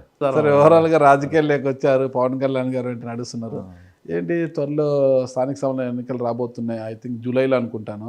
అవును, మున్సిపల్ చైర్మన్ కుర్చీ పైన కన్నేశారట. అది మనం అనుకునే అయితే కాదు కదా సార్, ఇది కూటమి ప్రభుత్వంలో ఉండేది కాబట్టి. ఇదే ఇంతకుముందు చెప్తే కదా, మున్సిపల్ చైర్మన్లు ఎంతమంది ఉంటారో వాళ్ళలో జనసేన కొన్ని తీసుకుంటుంది కదా. ఆ తీసుకునే వాటిల్లో కొన్ని మదనపల్లి గన ఇక్కడ గన, ఎందుకంటే ఇక్కడ ఆల్రెడీగా తెలుగుదేశం ఎమ్మెల్యే గారు ఉన్నారు. జనసేన పార్టీ కేటాయించేసి మదనపల్లి జనసేన మార్కెట్ కమిటీ ఇచ్చారు కదా ఆల్రెడీ జనసేనకి. అది మార్కెట్ కమిటీ కోటాలో వెళ్ళిపోయింది. ఇప్పుడు ఇది మున్సిపల్ కోటా కదా, అంటే ఒకటి ఇచ్చేసి మిగతా అన్నీ మేము తీసుకుంటామంటే అది కోటా ధర్మం కాదు కదా, పొత్తు ధర్మం అది కాదు కదా. ప్రతి పోస్ట్లో కూడా సగభాగం. ఇప్పుడు ఒక ఆస్తిలో డబ్బు ఇంత, వెండి ఇంత, బంగారం ఇంత, అన్నిట్లో కూడా షేర్ వస్తుంది కదా ఈ పర్సెంటేజ్ ప్రకారము. అట్లా మార్కెట్ యార్డ్లో దానికి ఇచ్చినారు, సంతోషము. ఇప్పుడు మున్సిపాలిటీలో కొన్ని వల్ల అప్పుడు దాంట్లో మనం తీసుకోవచ్చు కదా. మేజర్గా ఉండేటివి ఇక్కడ అదే ముఖ్యమైన పదవులన్నీ ఒకటే తీసుకున్నది లేదు కదా. పార్టీ కూడా మేము కూడా బలపరుచుకోవాలి కదా. అది పవన్ కళ్యాణ్ గారి నిర్ణయం, ఆయన తీసుకుంటాడు. తీసుకొని మదనపల్లిని జనసేన కేటాయించుకుంటే ఇక్కడ జనసేన ఎవరికైనా అది వేరే విషయం. అది నేను చెప్పాను. ఇక్కడ గంగారు రామదాస్ చదువున్నాడు, ఆయన వాళ్ళ శ్రీమతికి ట్రై చేసుకోవచ్చు, ఎవరికైనా చేసుకోండి సార్, వాళ్ళ నిర్ణయం. అది పవన్ కళ్యాణ్ గారు ఆదేశిస్తే ఆయన ఎవరైతే ఎలిజిబిలిటీ ఉంటారో, ఎవరైతే దీన్ని సూటబుల్గా చేసుకోగలుగుతారో అనుకుంటారో వాళ్ళకి ఇస్తే వాళ్ళు చేస్తారు. మీకున్న ఎలిజిబిలిటీ ఏంటి? నేను పూర్తిగా నాకేగా దీన్ని కేటాయించేస్తే నిస్వార్థంగా పనిచేస్తానని చెప్తున్నాను. అంటే నిస్వార్థం అంటే ఎలా? నాకు ఎలాంటి అది ఆశ సంపాదన కానీ దీన్ని చేయకుండా ప్రజాసేవ చేయాలనే కోరికతో వచ్చినవన్నీ నేను. దానికి ఏంటి ప్రజాసేవ అంటే? ప్రజల్లో ఏదో సమస్యలు ఉంటాయి కదా, కాలువలు, రోడ్లు వేయించడం. రోడ్లు అనేది, కాలువలు అనేది అది కామన్. ట్రాఫిక్ అనేది ఇట్లాంటివంతా కామన్గా అది చేయాల్సిందే. దాని అంతగా అది నడిచిపోతూ వస్తుంది. నేను నిరంతరము ప్రజల్లో మనం పోతే కానీ, ఇప్పుడు మన సమస్యలు అనేది వార్డులోకి పోయినప్పుడు బాధ అనేది అక్కడ ఉండే వాళ్ళకి తెలుస్తుంది. అట్లా సమస్యలు ఉండేటప్పుడు దాన్ని అప్పటికప్పుడే పరిష్కారం చేయడము, ఒక వారం లోపల అక్కడ ఇప్పుడు వాటరే లేకుండా ఉండవు, ఏదన్నా ఉండే ఆ సమస్య అనేది ప్రజల నుంచి తీసుకోవాలి మనం. అన్న ఇక్కడ ఈ అంగడి పెట్టినారు, ఈ స్మెల్ వస్తుంది, దీన్ని మార్చాలా, ఇట్లాంటివి ఉంటాయి. ఇప్పుడు చేపల మార్కెట్ ఊరు మధ్యలో ఉండేది, ఇట్లాంటివి కాకుండా వాళ్ళకి అనుకూలంగా చేసుకునేవి కొన్ని వాళ్ళ సమస్యలు మనం విచారించుకునేప్పుడు సమస్యలు వస్తాయి. ప్రతి పల్లెల్లో ఉండే ప్రతి ఇంటికి మున్సిపాలిటీలో మనం ప్రతి చోట తిరుగుతాం, వాళ్ళ సమస్యలు తెలుసుకుంటాం, వాళ్ళ సమస్యలను తొందరగా పరిష్కారానికి చేస్తాము. ఆ విధంగా పార్టీ మీకు టికెట్ కేటాయించాలన్నా, ఫస్ట్ ప్రజలు మిమ్మల్ని కౌన్సిలర్గా గెలిపించాలన్నా మీకున్న క్వాలిటీస్ ఏంటంటే ఏం చెప్తారు? ఎందుకు అసలు మీకున్న ప్లస్ పాయింట్స్ ఏంటివి?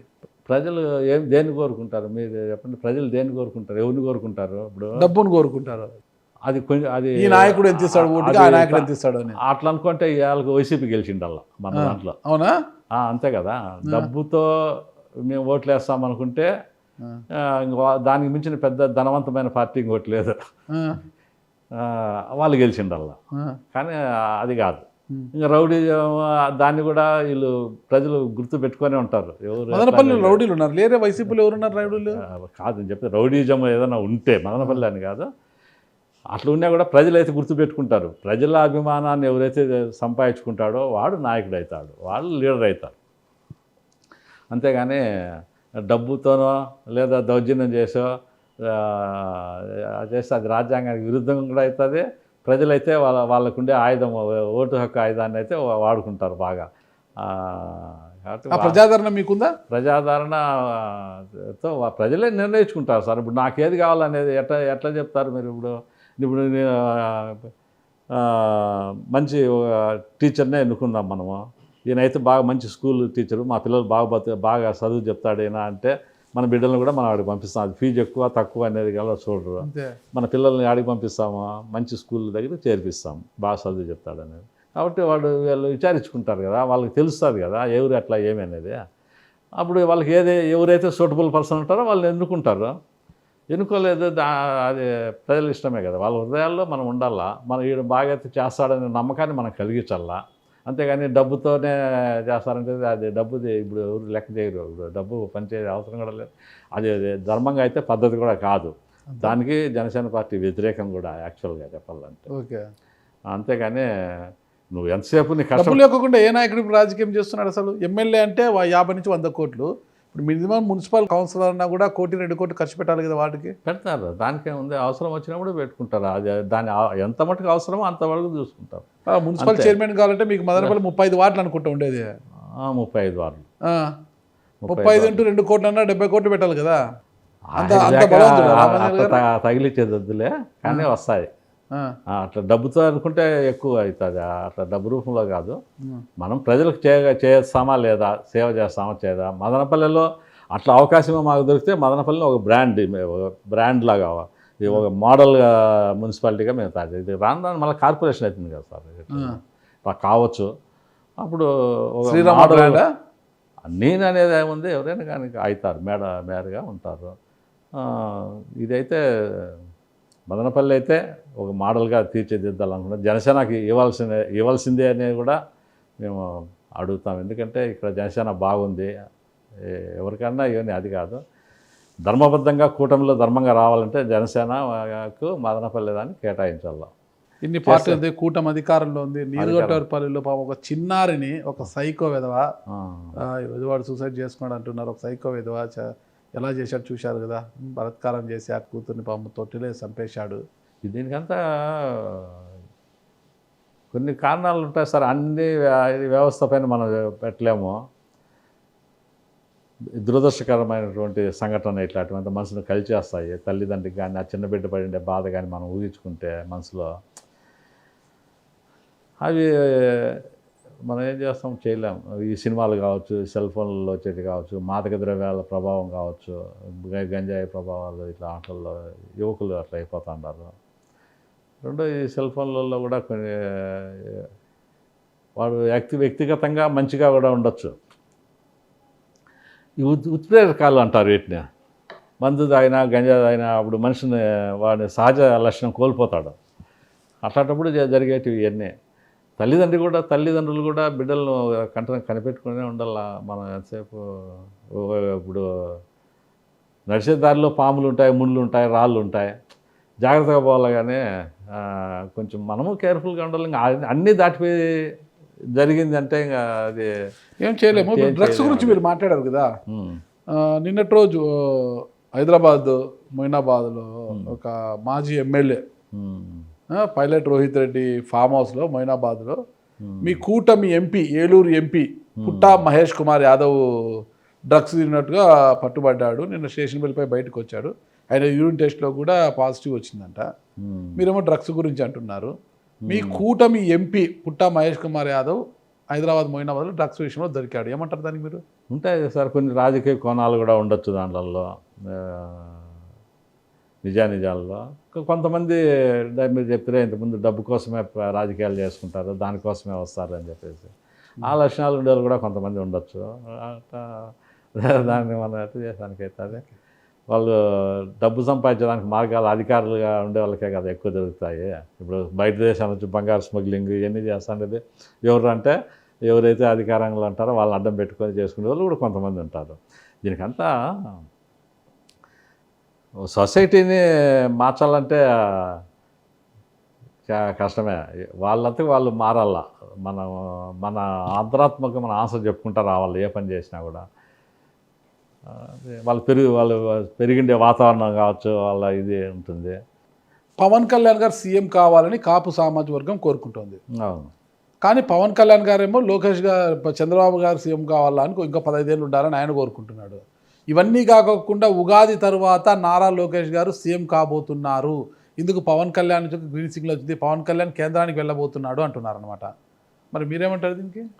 సార్ వ్యూహాలు పన్నే దాంట్లో మా కోరిక ఏమిరా అంటే మా నాయకుడు ముఖ్యమంత్రి కావాలని కోరుకోవడం తప్పేం లేదు.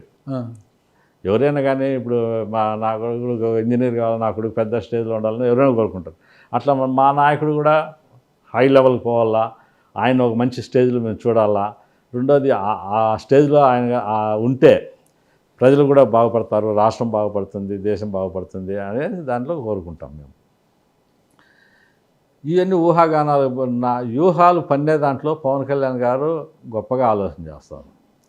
ప్రజలకు ఏది తన స్వార్థం కోసమో తన పార్టీ అభివృద్ధి కోసమో ఆయన పాటుపడడు.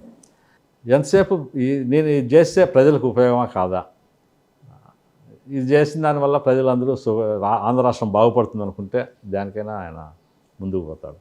నేను ఎదగాలనే లేదా నా పార్టీకి చాలా బలంగా ఉండాలనే నేను డబ్బు సంపాదించాలన్న కోరిక అయితే ఆయన లేదు.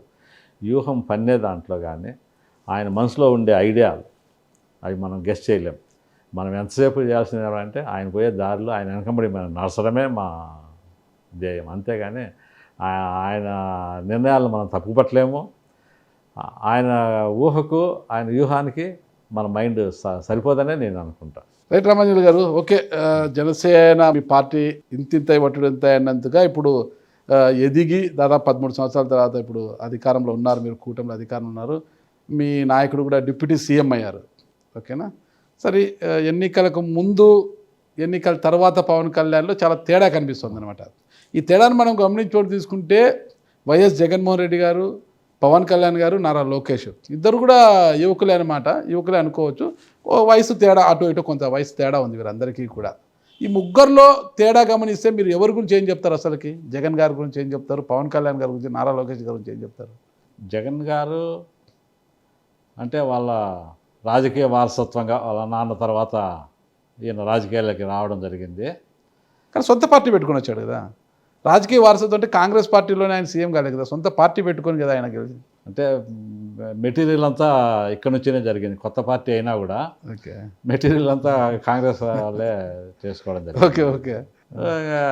పవన్ కళ్యాణ్ గారు ఆ విధంగా కాదు కదా, ఆయన స్వతంత్రంగా ఎదిగి నిజాయితీగా వచ్చే నాయకుడు.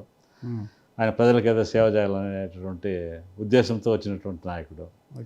లోకేష్ గారు వారసత్వంతో పాటు ఇప్పుడు మంచి నైపుణ్యం ప్రదర్శిస్తున్నాడు. ఆయన గొప్ప నాయకుడు. కానీ వాళ్ళకి చాలా తేడా ఉంది. ఇటు వచ్చి పవన్ కళ్యాణ్ గారు లోకేష్ గారితో పోల్చుకుంటే జగన్మోహన్ రెడ్డి గారు వేస్ట్ అంటారా? వేస్ట్ అంతే కదా, అంటే వారసత్వంగా వచ్చాడు. వారసత్వంగా 151 స్థానాలతో అజేయంగా నిలిచిన నాయకుడు ఆనాడు 2019-24 వరకు. అయినా ఆలోచనలంతా ఇప్పుడు ప్రజలకు సేవ చేయాలన్న ఆలోచన ఒక రకంగా ఉంటుంది, డబ్బు సంపాదించాలనే ఆలోచన వ్యాపారస్తులకు ఉంటుంది. కాబట్టి ఈయన బిజినెస్ మైండెడ్, బిజినెస్లో అన్ని వ్యాపారాలు చేసినాడు కాబట్టి బాగా రాటు తేలిపోయినాడు. వ్యాపారం అయితే వచ్చినటువంటి వాడు వాళ్ళ నాన్న వారసత్వాన్ని తీసుకున్నాడు. కాంగ్రెస్లో ఉండేటువంటి ఆల్రెడీగా రెడీమేడ్ పార్టీని తీసుకొచ్చేసి వైసీపీ పార్టీగా మార్చుకున్నాడు. ఓకే రామాంజలి గారు, మీ నాయకుడి గొప్పతనం గురించి మీరు చాలా గొప్పగా చెప్పారు. నీతి, నిజాయితీ, విలువలు, విశ్వసనీయత అని చాలా గొప్పగా చెప్పారన్నమాట. మంచిదే. కానీ జనసేనలో ఇటీవల ఈ సెక్స్ స్కాండల్స్ ఒక్కొక్కటిగా బయటపడుతున్నాయి. మొన్న చూస్తే రైల్వే కోడూరు ఎమ్మెల్యే అరవ శ్రీధర్ విషయంలో ఆమె రోజు టీవీలకు ఎక్కుతానే ఉంది, అదొకటి.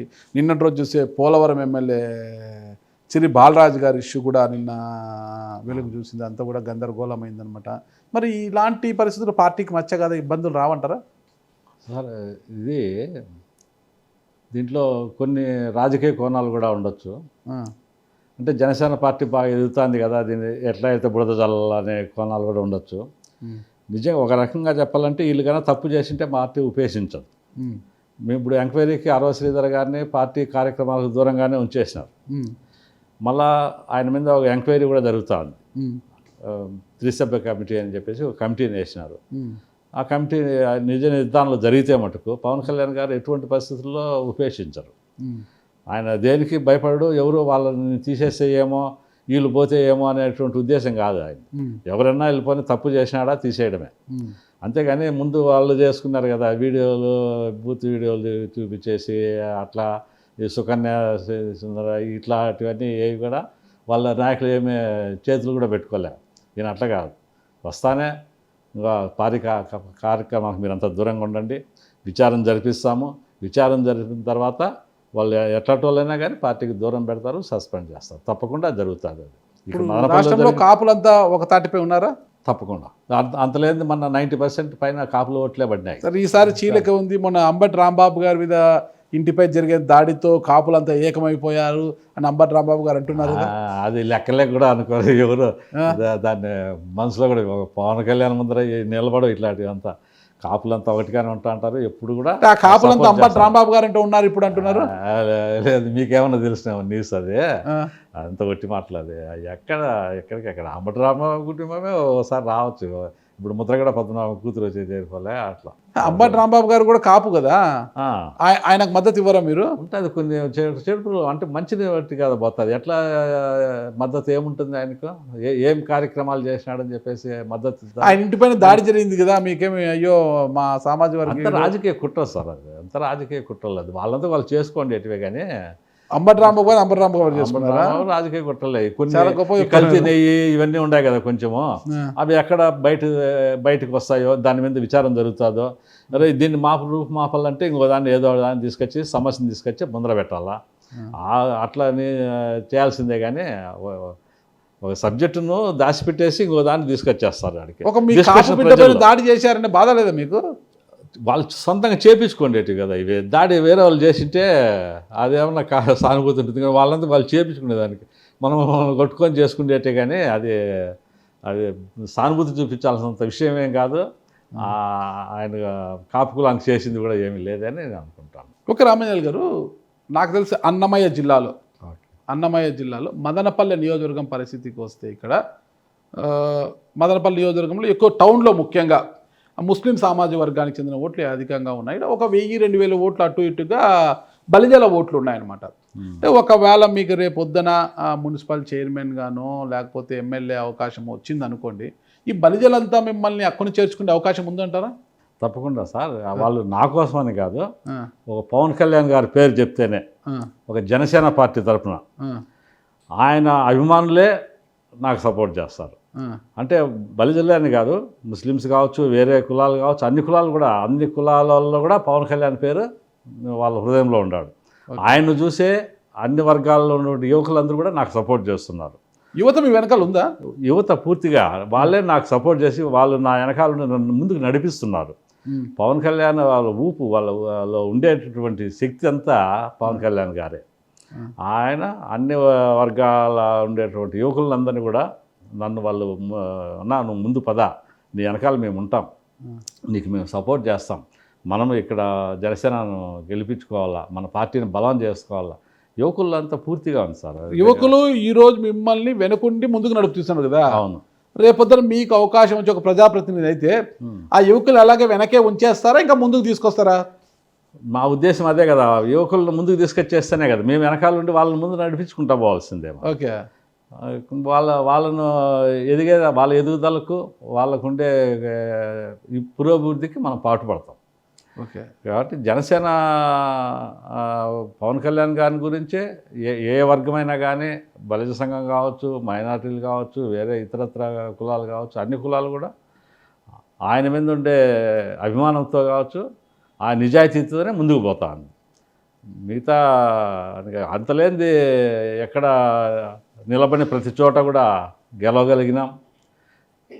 21 ఎమ్మెల్యే సీట్లు, 2 ఎంపీ సీట్లు గెలవగలిగినాం.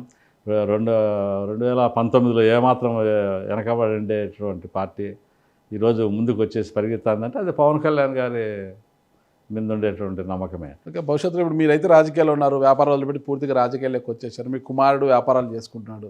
భవిష్యత్తులో మీకు వారసుడిగా మీ కుమారుడు, గతంలో వ్యాపారాల్లో ఉన్న మీకు వారసుడిగా వ్యాపారాల్లోకి ఆయన వచ్చాడు, రాజకీయాల్లో ఉన్నారు. రాజకీయాలకు సైతము మీకు రాజకీయ వారసుడిగా మీ కుమారుడు వచ్చే అవకాశం ఉందా? నేను ఉన్నంతకాలం నా ఓపిక ఉన్నంతకాలం నేను మంచి చేసేసి నా కొడుకు అనుకూలంగానే, అంటే వీళ్ళ కుటుంబం మంచిగా చేస్తుంది అనే నమ్మకం ఏర్పరిచిన తర్వాత వాళ్ళ ఇష్టం సార్, వాళ్ళ వ్యాపారాల్లో వస్తారో రాజకీయాల్లోకి వస్తారో అనేది వాళ్ళ నిర్ణయించుకోవాలా. అప్పుడు పరిస్థితులు బట్టేసి ఒకవేళ వచ్చినా చేసుకుంటే అంత మంచి పేరుతోనే చేయాలని నేను కోరుకుంటాను. 10 మందికి మంచి చేయాలని కోరుకుంటాను రాజకీయాల్లో. ఓకే, పిల్లలు వచ్చినా కూడా మంచి చేసే ఉంటే చేసుకోవచ్చు. అట్లా కానప్పుడు వాళ్ళ వ్యాపారాలు చేసుకొని వాళ్ళ ఇష్టం సార్, అది వాళ్ళ పర్సనల్ విషయాలు అయిపోతుంది. నా వరకు అయితే నేను నాకు అంతా ఒక గుర్తింపు తీసుకొచ్చేసే పోతాను. మదనపల్లె నియోజకవర్గం ఏర్పడిన తర్వాత ఇక్కడంతా కూడా రెడ్డి, కమ్మ, మైనార్టీ వీళ్ళు ముగ్గురే ప్రాతినిధ్యం వహిస్తూ వస్తున్నారు. ఇక్కడ ఎక్కువగా కూడా బలిజలకు అవకాశాలు లేదు. బలిజలు అంటే మున్సిపల్ చైర్మన్గా చేసిన దాఖలాలు మాత్రమే ఉన్నాయి. ఇలాంటి ఈ నియోజకవర్గంలో ఈ కమ్మలని రెడ్లను పక్కన పెట్టి బలిజలకు అవకాశం వస్తే ఏం చేయబోతారు? వస్తుంది.